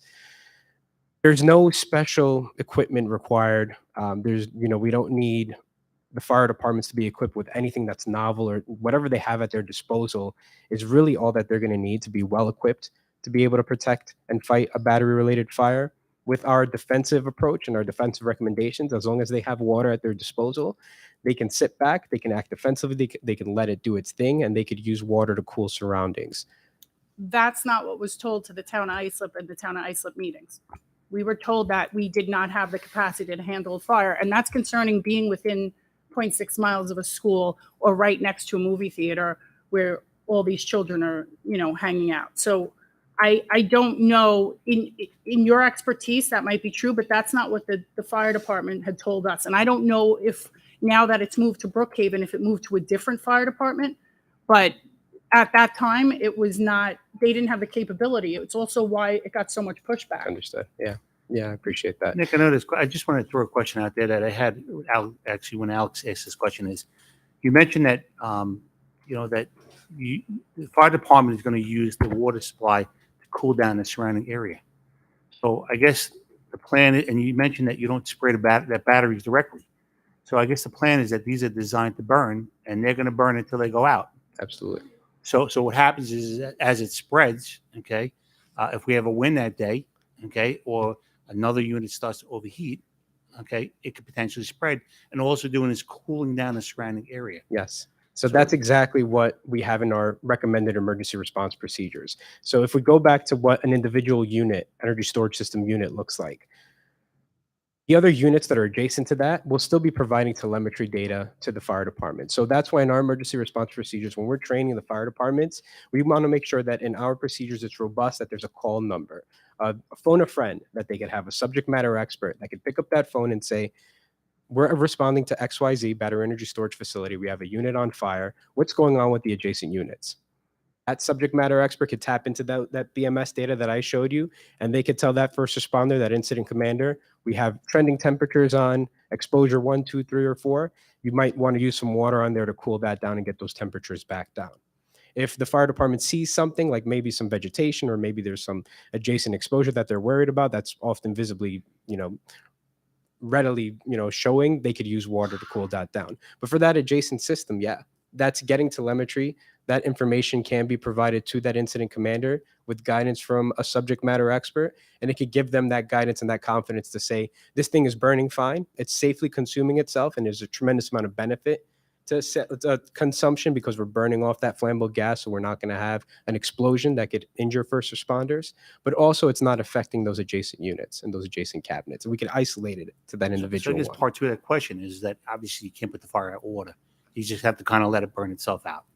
Okay. So having a school 0.6 miles away, okay, in the event that there's a battery storage fire, okay, that close to a school, now you're calling a lock-in or a lockdown, okay, because it's so close. How do you evacuate? Okay, if that now interferes with the evacuation route. So we also have been doing. Well, I'm not done Sorry, yet. go ahead. So the question is what do we do in a situation where we have a fire that's going to burn for 4, 6, 8 hours? Mm-hmm. We have kids locked into a school that can't leave a school because that facility is so close. Right. We can't get parents to the school to pick kids up because now anything happens in this area, whether it's a car accident on a highway, traffic's backed up for miles. Yeah. So how do we address that issue? So in some of the recent events that happened in upstate New York and Warwick and in Chalmont, there was extensive air monitoring that was I go done. to Warwick often for soccer tournaments. It's a beautiful area. Yeah. It's not Long Island. Understood. You're talking about a very, very rural setting versus a very And dense population. I bring that up because there was extensive air monitoring that was conducted during that event, actually almost throughout the entirety of that event. That air monitoring, and just from what I have from publicly available sources, they said that there was no, negative toxic signatures from that were of any concern, that were above any dangerous levels. And at some events, there were sheltering in places that were done by that fire department. It's usually done under a unified command decision. So it's not just the incident commander, the firefighter, it's also maybe the police department and EMS, and they make this decision. They say, we would like to shelter in place. Depending on the way that these systems are, and they're outdoors, a regular house fire with modern plastics and furnishings and things like that is going to have some really nasty and toxic off-gassing. An energy storage system fire is no different from that. It is in the front of the news. Air monitoring shows that there were no real significant hazards to that, but if there's a system that's outdoors and we could let that smoke plume sort of naturally and buoyantly disperse, it's really up to that incident commander with some gas monitoring to determine if a shelter in place is really needed or if it needs to be done just out of an abundance of caution. I do have more questions, but I'm going to let the board members, Mr. Esterni, and then we'll come back to her. Hi, Nick. So for the record, I've always been under the belief that lithium-ion technology wasn't really ready for prime time when we released it to the consumer. And I think you almost agree with that. I think it was still being vetted through its military applications before, but with this push toward green. And I've always said that it's a great deal of energy in a very small space with no forgiveness, right? We know about thermal runaway. Mm-hmm. I'm sure you know the story about the Tesla accident out east, and the fire department basically said we could not put it out, right? We couldn't rescue the people. We had to let it burn. and all they could do was put water on it, right? So may I ask a question, are you familiar with the units that are being proposed here? Are you? I don't think so. I was just No. curious, what NERDL listed them? Oh, okay. So it's a number of NERDLs that could list this. Usually it's Underwriters Laboratories, CSA, TUV. The way that we have it in the rules, 9540 listing, it has to be done by an independent third-party NERDL, but they have to be approved by OSHA. So it could be any one of those. We don't usually say it has to be UL. UL is kind of the household name, but it can be another NERDL like TUV, Intertech, All right, no CSA. fairness, I work for UL, so Okay. this is why I'm going down this path. Does the NERDL do a field evaluation at the final installation? Do you know? Is that required by 9450A? So what we say in the New York State Fire Code is that it actually has to have a product listing to 9540. My recommendations to whoever we consult is that we do not accept field evaluations. Product evaluations have a tremendous amount of additional levels of protections incorporated in it, because that nationally recognized testing lab actually can go to that manufacturing facility on regular checks, unannounced checks. They're going to show up and they're going to make sure that those manufacturing protocols are maintained, housekeeping and things like that. So what I recommend as a consultant to anybody, I would always recommend having full 9540 listings and not field evaluations, because the field evaluation doesn't look into the manufacturing aspect of Correct. it. So, and I'm not so familiar with 9450A. Is the ventilation scrubbed? No. So no, it's not. The gases are released directly. They're evacuated from the area to take the heat out, take the smoke out, and then sent out. So a school that's within 0.6 miles, you would have to suggest to us that we do have somehow either a special plan in the event of a fire for that facility to either lock down or evacuate or watch for the wind direction, let's say. You would have to suggest that. I mean, in the interest of safety, that school would have to have a special plan. Yes. In the event of this kind of fire. Yeah. So that would be something we're going to have to consider, right? I mean, with the experts at that school, that principal and those staff members would have to be informed in the event of a battery fire. This is how you're going to act, because we both know now that thermal runaway, you don't put it out, right? All you do is keep the next guy from going into thermal runaway. So what you're going to do is keep cooling it. So as Mr. Scavo said, you're probably talking about hours of firefighting because you can't extinguish it, right? You're gonna suppress its expansion, but you can't extinguish it. That's the fact. So I completely agree. New York State Code actually has a mandatory requirement for emergency response procedures to be developed, and that's exactly what they take into effect. We look at our surrounding areas, we look at any sensitive occupancies, and we make sure that the fire department is trained in any event, like a worst case scenario event, even in a wind direction. What do we do? Also taking into account that the fire department can utilize their equipment to actually knock down vapor plumes as well. So a hand line in a fogging position can actually redirect a lot of that smoke. It could even knock it down as well. But I also want to talk about, because there was another point that you made, which is tremendously important, going back to the listing requirements and also just the protection of it and exhausting it out to the atmosphere. Some manufacturers will do different ways to address fire protection. Some of them will actually ignite that off gassing before it can even build up and make sure that it burns out. Other ones are just going to directly exhaust it out. But it's all, a minimum requirement for them to make sure that they address that hazard. But there's no scrubbing, like there's no vapor scrubbing. There's some novel technologies out there. Some manufacturers are looking at doing some sort of scrubber, not more for toxic emissions, but more for reducing that flammable off gassing to make sure there's no explosion. And I mean, I do talk about defensive water, and it's a lot of kind of like a do as I say, not as I do. At our full scale fire test in Ohio, we do sometimes try to see what it's like to aggressively fight one of these systems. They're a fully outfitted, kind of a regular volunteer fire department. But sometimes if there's a container fire that we're testing, they want to see, okay, if we got a door that popped open, what happens if we put water in there? Does it make it worse? Does it make it better? Ultimately, it kind of depends. Sometimes it can make it better, and that water is tremendously beneficial. Sometimes it doesn't. That's why we often say water is a double-edged sword. So I also think that's why it's all kind of critical to have that phone a friend, that subject matter expert available, to have that fire department incident commander call somebody and say, what do we do? We're seeing X, Y, and Z. What information are we getting from the adjacent systems? What's our next step? I mean, we have the building I'm in, we take 13.2 right into the building, right? We have a transformers, we break it down. So, we don't have sprinklers in those transformers vaults, right?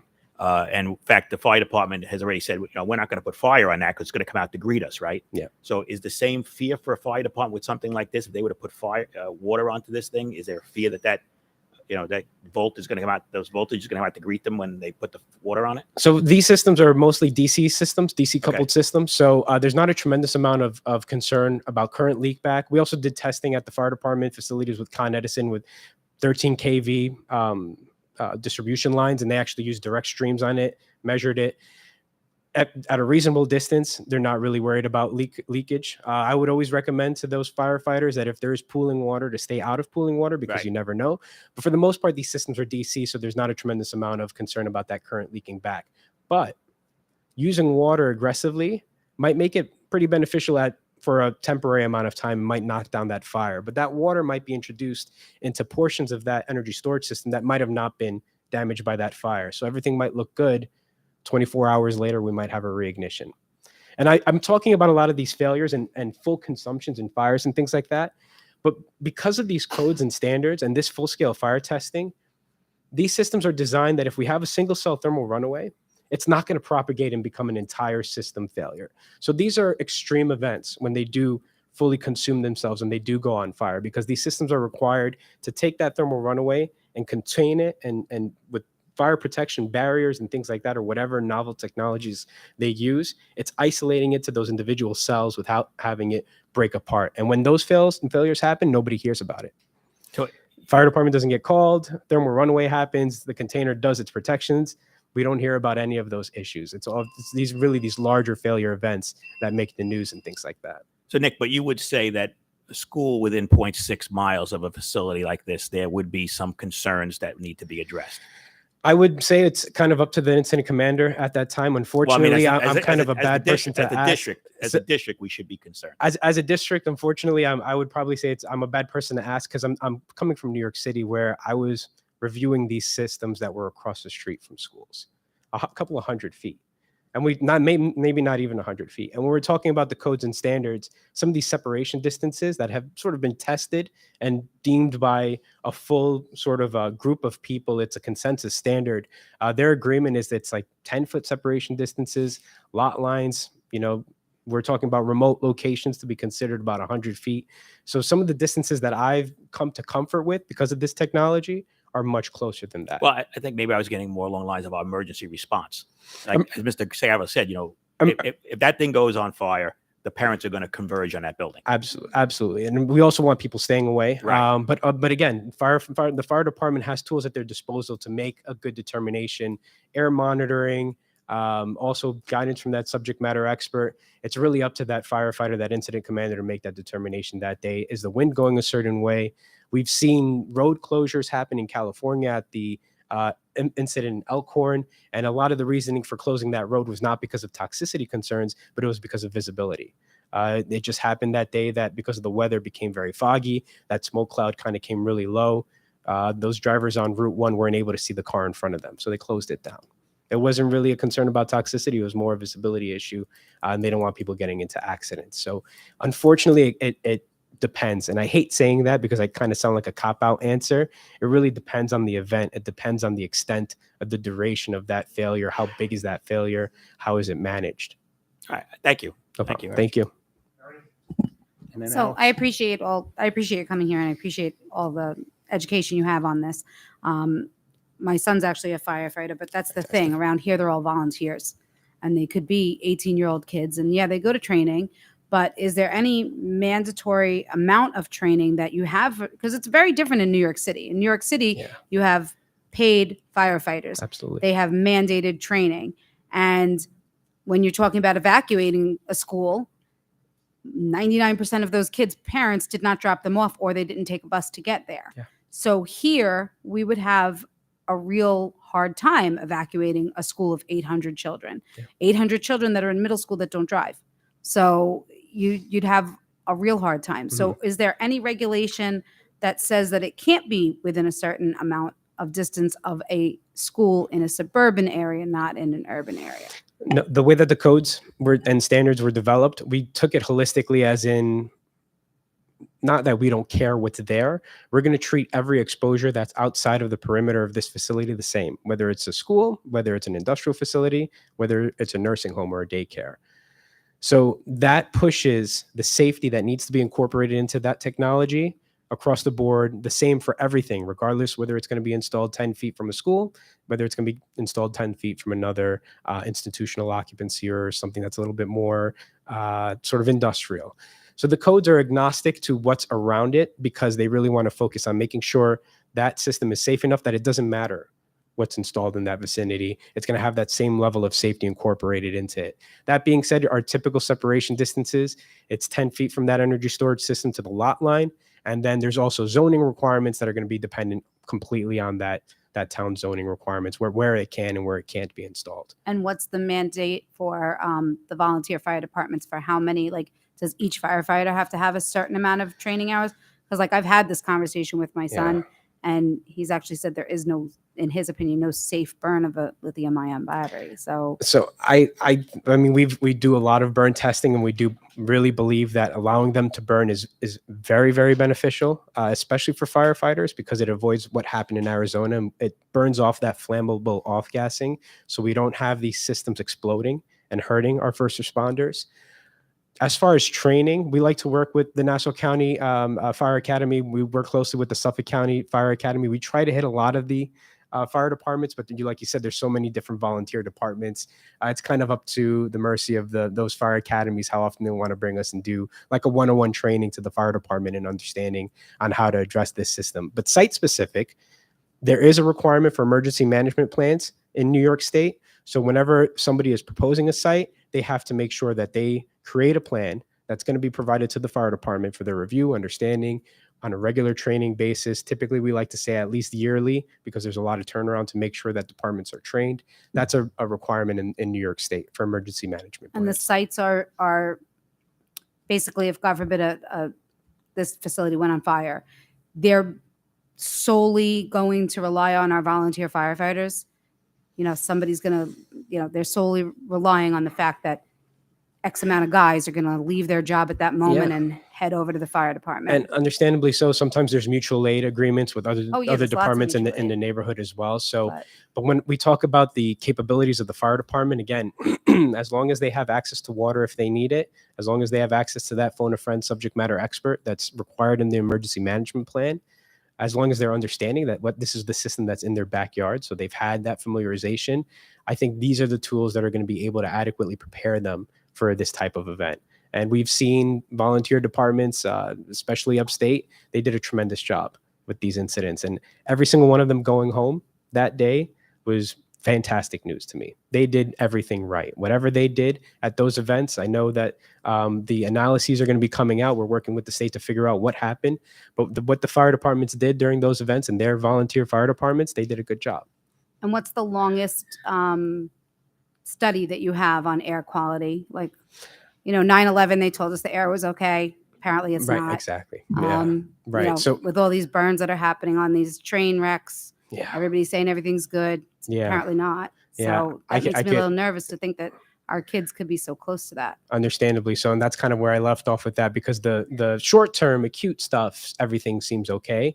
But I also understand the reluctance, because I heard it as well too. I mean, I lived in Queens when September 11th happened. I remember the next day opening up the door and smelling it, right? And now a lot of those issues are coming up. But again, at least from what the information that we have now, the information that's ongoing, and also with the testing, there's no major red flags. I mean, all fire is pretty nasty. We all recommend firefighters to don their full SCBA as we would with any fire. So full respirators.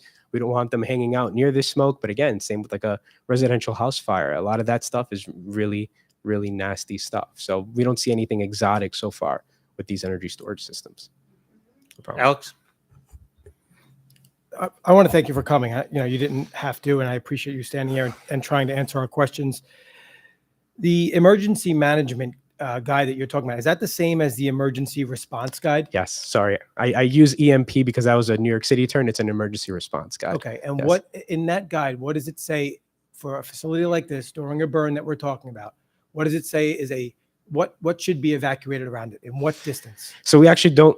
So I'm just going to speak on I know that we've ESRG's asked this a couple of emergency. times, but I don't feel like you kind of answered it in my opinion. Yes, So that's why I'm asking you again. And unfortunately, it's because I'm going to give you an answer like it depends. And I know it's a terrible answer. Also, ESRG's response guidelines are going to be different from maybe some other company that, you know, a plan is using to develop their emergency response plan. There's no cookie cutter, do X, Y, and Z, evacuate X, Y, and Z. And the reason is it depends on the how big this event, how big of a failure event this is. It depends on the air monitoring that's conducted on site during the event. It also depends up to the subject matter expert and the fire department incident commander to say, I do need to evacuate or I don't need to evacuate. Oftentimes, these systems, the fire is going to be isolated to an individual unit. It's going to be an extended burn, but that plume is going to be going up and out, and even air monitoring at a reasonable distance from that facility might not be showing anything negative where they're going to say, okay, we need to evacuate people or we need to isolate and shelter in place. Oftentimes, out of abundance of caution, that incident commander might say, close your windows, turn off your ACs, you know, make sure there's no air coming in if there's a smell. The human perception to these battery fires is very sensitive. I've smelled them before at these burns, and you could pick it up from a very, very, you know, far away distance.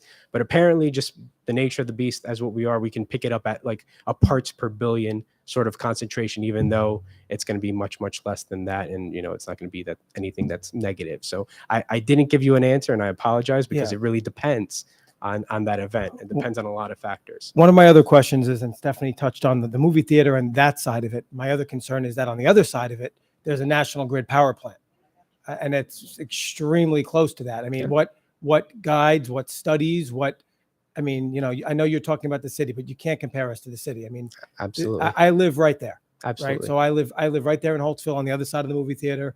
I've lived there my whole life. I appreciate one of your guys stood up and said he lives in Lake Grove. I appreciate that you said that this is Wantaw, but it's not Holtzville. Understood. Right. So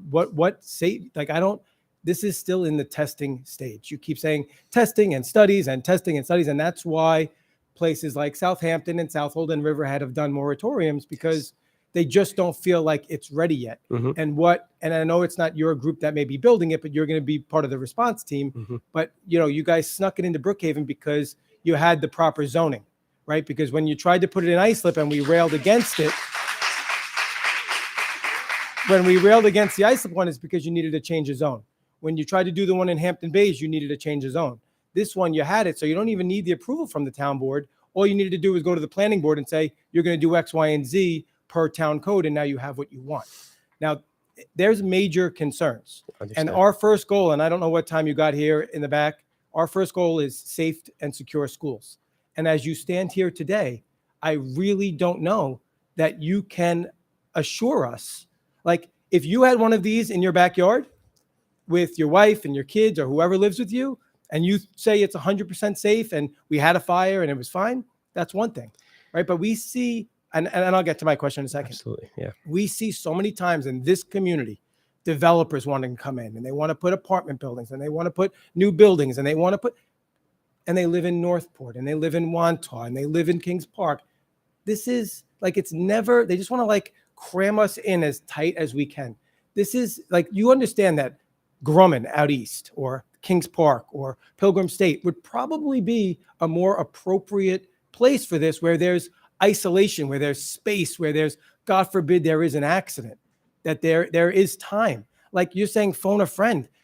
I mean, how quickly, I mean, you think we have firefighters are going to be coming from work, they're going to be going all over the place. You think the first idea is, oh, let's call and say, oh, I saw a yellow spark, or I see green running into the drainage, right? Like, who has time for that? They're worried about, let's make sure that, you know, there's also businesses there. My friend has a Diamond Baseball Academy that's right there. Like, these people, there's 4 houses that are right there on that block as well. There's a lot going on there. And I know that you don't need our approval. And I know that I'm just standing on my soapbox right now, but you know what? Like, there's a reason why people are taking this so seriously. And our concern is the kids, and you're just not giving us the answer as far as evacuation. It's scary to us, and it's scary to the parents and the staff, and it's scary. So as an engineer, I can never say anything is 100% safe. Not building it would be 100% safe. Understood. But when we're talking about an asset that is storing energy, if it's anything, if it's a fuel tank, if it's a generator, if it's an energy storage system, if it is a fuel cell, anything that is generating and storing that much energy is going to have some potential for failure. And I completely understand where you're coming from. And I sympathize because I was, like I mentioned before, I was in that exact same position when I used to work for the New York City Fire Department. But it wasn't 2023. It was 2014 and 2015 when I didn't have UL 9540A testing. And I didn't have those full-scale burns to tell me that this is going to be okay. I just had the pressure from the mayor's office. I had the pressure from the state coming in and saying, you guys got to get this approved because our grid is getting old. It can't support a lot of this load that's coming in. There's not going to be any more natural gas. Energy storage and batteries are going to be the only solution. Okay, that's fine. We still had to figure out a way to be comfortable with it. There's been a tremendous amount of research and lessons learned in this industry. It's not as new as I might have portrayed it. These codes and standards have been out for a number of years. These technologies are getting better to this day, every single day with every single iteration. And so I completely appreciate your concern. I'm also getting the feeling that I'm definitely not answering your concerns whatsoever. Yeah, I just want to read to you real fast. So this is right from the emergency response guide. Lithium-ion batteries contain flammable liquid electrolytes that may vent, ignite, and produce sparks when subjected to high temperatures, may burn rapidly with flare burning effect, may ignite other batteries in close proximity. Absolutely. There's no answer to any of that, right? There's no answer to any of that. And also, just so you know, just a little background for me, my family moved out here from East Harlem in 1948. They wanted the suburban life. We don't want Queens. We don't want the city. If you watch the news or turn it on, the city is a train wreck, and we want no part of it. So continuing to reference the city does nothing for us suburbanites out here because we ran from there a long time ago, and we want to keep away from that as long as we can. Understood. So just for a reference. And I appreciate that you were part of the FDNY. I do appreciate your service there, but that is full, like Meredith said, those are full-time workers that are there in the house. We have people that are coming from work, from home. They first have to go to the house. They first have to get dressed. The response time can't possibly be the same. And bad things will happen in the slower response that we have. And you know, I trust my life with the Holtsville Fire Department, but I'm not burning lithium batteries in my house either. So that's the big difference. Understood. Nick, I'm just going to, before I turn it over to the board members, unfortunately, you're the sacrificial lamb tonight. Okay, you were put in front of a board that's very passionate about their schools, the safety of our children, and you know, to be honest with you, the town was invited tonight. They were asked to come. Okay, and if you look, they're not here. A lot of the questions I have is why was this site selected? I think Alex answered that question. Why wouldn't they put it in a more isolated environment where if a fire should occur, you know, it could be handled without, you know, putting people's health and safety at risk. You know, the really disappointing thing about this whole thing is that it was planned and already approved and basically in the works without reaching out to the school district to find out what our concerns are. You know, we have over 12,000 students that we're responsible for, and at no time, if I didn't get an email from a community member, I had no idea that this was even going in. And I'm pretty sure much of the Holtsville community and the Sachem community has no idea that this is going in. Okay? Yeah. So I asked for future discussion, but I wanted the town here to answer questions, and they skipped. They decided not to come because the questions were going to be hard. Yeah. Now, to Laura's point, we're not a decision-making entity for what happens with the town. You know, when a pilot agreement, happens where taxes are going to be avoided, we're the last ones to find out about it. But yet it affects our budget by $1 million, $2 million. Understood. Yeah. And that's the kind of stuff that can't happen. I mean, the safety of our children has to come first. And I'm going to be honest with you. You turn on the news any given day, okay, and the headline, building in East Harlem burned down from a lithium battery, from a scooter or a bicycle, electric bike, that they don't even allow them to be charged in the buildings anymore because of the uncertainty, okay, and the safety of those particular devices. So I understand it brings jobs, and I still think there is a need for battery storage, but in that particular location where it's in such close proximity of a school is not the right answer. I mean, just so you know, and I don't know if you're aware, this has already been a strong letter of disapproval from our local assemblyman and our local Suffolk County legislator, that they're saying that it should not be here. It should not be at that location. And it doesn't mean that it should not exist, but there's moratoriums on these facilities for a reason, because they are dangerous. They're igniting. We can't put the fire out. We could just cool the area down and hope that it burns itself out. But when you look at the description, very flammable, very aggressive, burning fires. Yeah. Look, I don't want to beat you up. Like I said, I mean, you did a great job tonight in presenting to us. At least, you told us about the facilities, and I wish we had more information as to what kind of batteries going in there. Is it a Tesla? Is it an off-brand? Is it American made? Is it Chinese made? I mean, what is the quality of that battery? But at the end of the day, look, I'll tell you right now, I am so against this facility going in, within our Sachem community for that reason. And I can't speak on behalf of the whole board, but I could pretty much judge. I know a lot of the board members that I think the consensus is a majority that we don't want this in a that close to a building, right that close to a school, But like I said, the need might be there, maybe in a more isolated environment. So I can't thank you guys enough for even allowing me to come up here and speak. And I'm always very appreciative of passion, especially from community board members, and having people come out and speak on this, because I wouldn't be speaking here honestly if I didn't truly believe in safety, because I sat in all of those codes and I really put my heart and sweat and tears and blood into making sure these people stay honest, that the testing is done, that everyone's held to that same level of standard, because bottom line is it's people like my boss that are going to be putting on the bunker gear and going to this site. I can only kind of say that and hope that you guys understand. But again, I wouldn't want anybody having any sort of filter towards me, because I'm really appreciative of all of your concerns.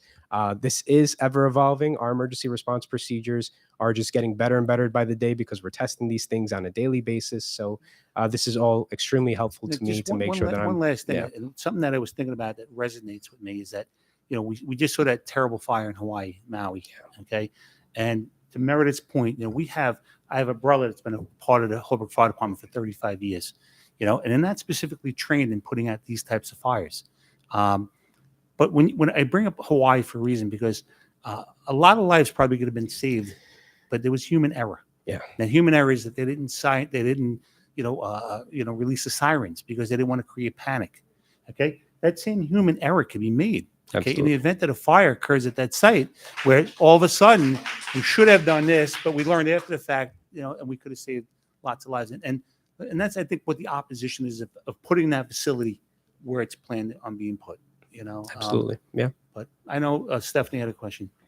I don't have a question. I want to thank you for being honest and your honesty, because you really took a lot of hard questions and emotion, and I want to thank you for that.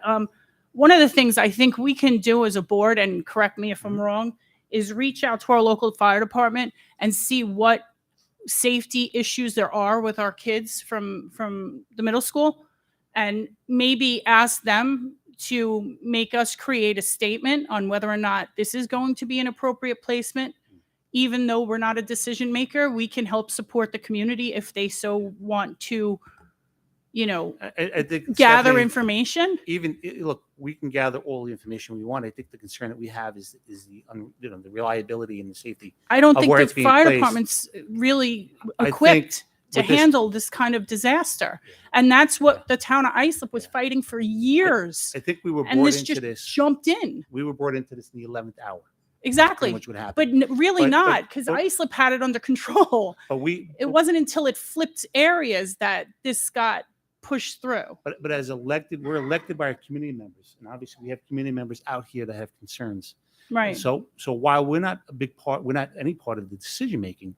We certainly can take a stance And take steps to make sure our draft kids are a safe. strong letter, Right. Okay, with our concerns, of opposition, Right. Okay, and present it, and then But and, also and I would find take it out one the step facts, further, right? Is that we have legal counsel here, and in exec session, find out what we can do, legally. To Can we maybe put us- contact the local fire departments that are going to service this area and could. find out if they're equipped to handle this and what method we would need to do to keep our kids safe? Because that's a big ask. We would have And that's to- not his job. No, I understand that. I think we got to do this in certain steps, and if the board is in favor of a strong letter of opposition, then that's the first thing we should do. Okay. I agree. I And then think the we second need a thing that lot we of should do facts. is speak with our legal counsel in exec session to find out what we can do legally, okay, as a safety concern to maybe put a stop or hold on it until more information is gathered. Can we at least find out if they're equipped Absolutely. to handle this? Because that's Absolutely. one of We my could- biggest we could concerns. charge- That was the issue. That's why it wasn't getting approved in ISLIP, was because they could not handle the disaster. And the fire department came and said that. So unless this fire department's equipped differently, it's a huge concern. Laura? So Nick, thank you. And again, I feel bad for you. I'm a fellow Stony Brook graduate, and you've definitely been thrown out here alone. But again, I appreciate what you're saying, but one of my concerns is, so we just had the smoke from the Canadian fires, which maybe didn't affect most people, but I have a respiratory condition. And so I'm dealing with a lung infection since the time that happened, still, that I have not recovered from, that they don't know why it triggered in me. And as most of my board members have known, I haven't been able to make meetings. I've been back and forth to the doctor 3 times. So we're going to have students in that building that also have respiratory, asthma, other conditions that nobody's going to know what the effect will be on them or on the residents that may have those issues. And this is why we're so concerned. And again, I didn't even know this was happening until, again, I feel like I was asking when I got here, is this like a done deal? Like, did Brookhaven approve this? Or like, what is going on? Like, because normally we would have a presentation and then be able to give our feedback as a board before it's approved. But that didn't happen in this case. And I appreciate you sharing the knowledge that you have. But as you said, it's all new. And as testing and things go on, and yes, we do need it, and we do need the jobs. My concern is the location. Thank you. Thank you. Meredith? So 2 quick questions.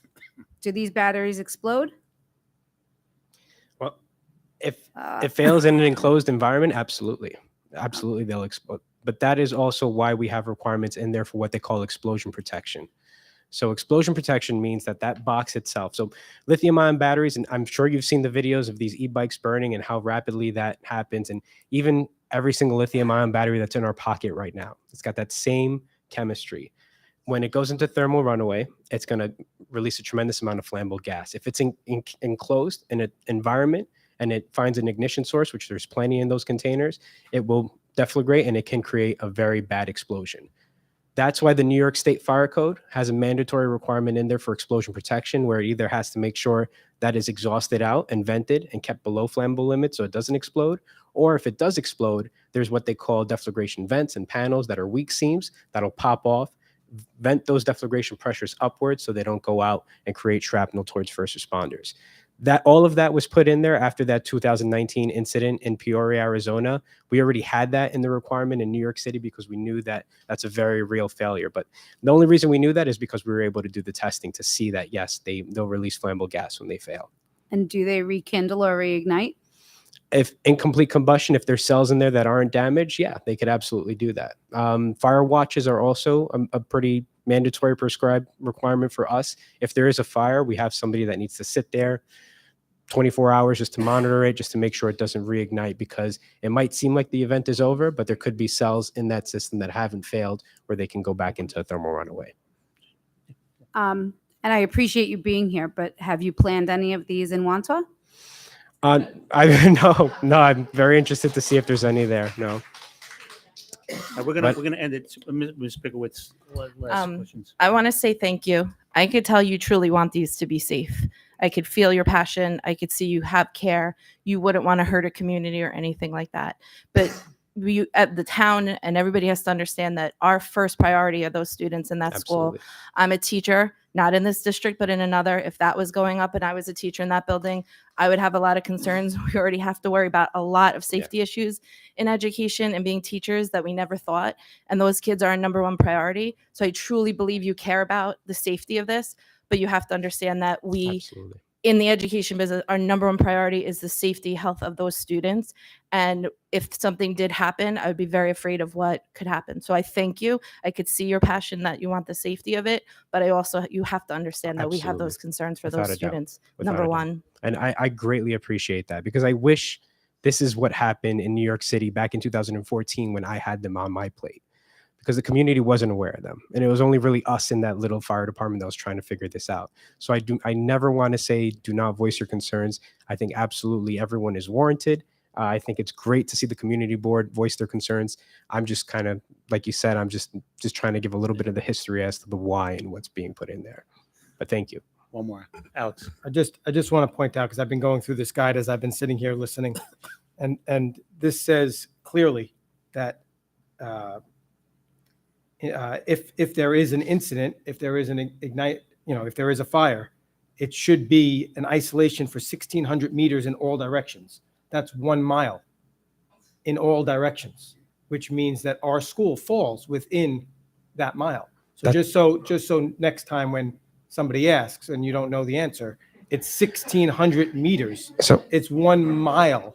I apologize, because that might not be our emergency response procedure that This we is right developed. from the guide, from the actual guide. From which guide? I From apologize. from the same guide I referenced before. Okay. So this is the emergency response guide for that specific project. I'm just talking about the emergency response guide, period. Okay, I understand. Yeah, I apologize for my just ignorance. but just so you know, but yeah, that makes it even worse for us. we don't Because we don't put in prescriptive evacuation requirements in our emergency response procedures, because, like I said, it really depends on that failure. And I appreciate you being the sacrificial lamb. I would rather you just said you don't know next time, just so. Okay. Yeah. That's dangerous for us. Okay, I'm going to turn it over to apologize. Dr. Pelletieri, just so he can just give us an update as to how this came about. Yes, a little background. And also, we need to recognize that right behind that .6 Sagamore Middle School, in their backyard is Chippewa Elementary School, another 400 kids. And obviously, we're very... Yeah, and it is. And then, yep. It's There Waverly, are other Chippewa, schools as Sagamore. well. Yes.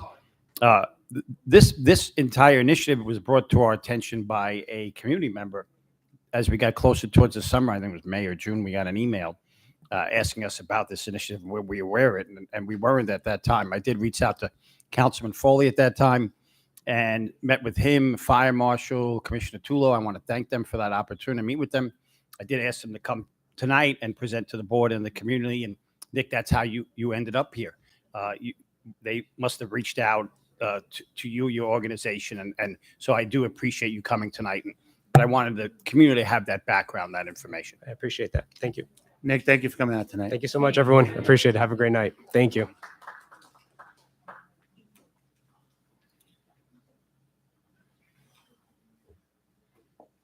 Okay, brings us to item 16, future items for discussion. Any future items for discussion? Stephanie? Can we put the charter school on forever Well, as a thing? We know it's always old business. I just didn't have a Okay. real update tonight. We obviously will have more information because we'll be past the 90 days by the next meeting. Okay, cool. And then this is a question just from looking at the clubs. Is there not a newspaper at East, and why? There is at North. It's one of these. There's a It's- student it's- newspaper? Is it called It's something done like by this? a staff member has that. Oh, okay. Yeah. Ms. Isernia? Yeah, Chris, if we could, maybe the next meeting and a meeting after that, get a presentation on the influx of students and how it affected class sizes and how class sizes ended up on the first day. Sure. And just one last. Pat, are you putting that together already? Yeah. And not really a future discussion item, but if the board's in agreement, can we put together charge either Dr. Pelletieri and our legal counsel to put together a letter of from the Board of Education in strong opposition that we could send out to the town of Brookhaven, okay? So that they understand where our position is. Is everybody okay with that? Yeah. Good. Okay. Any other future discussion items? Chris, you got that? I do. This next meeting is scheduled for September 13th. At this particular time, I need a motion to go into exec session to discuss the sale of school district property, board committee applications, a parent appeal, and a potential investigation. A motion, Stephanie, second by Meredith. All in favor? Opposed? Motion's carried. Thank you. Have a good evening.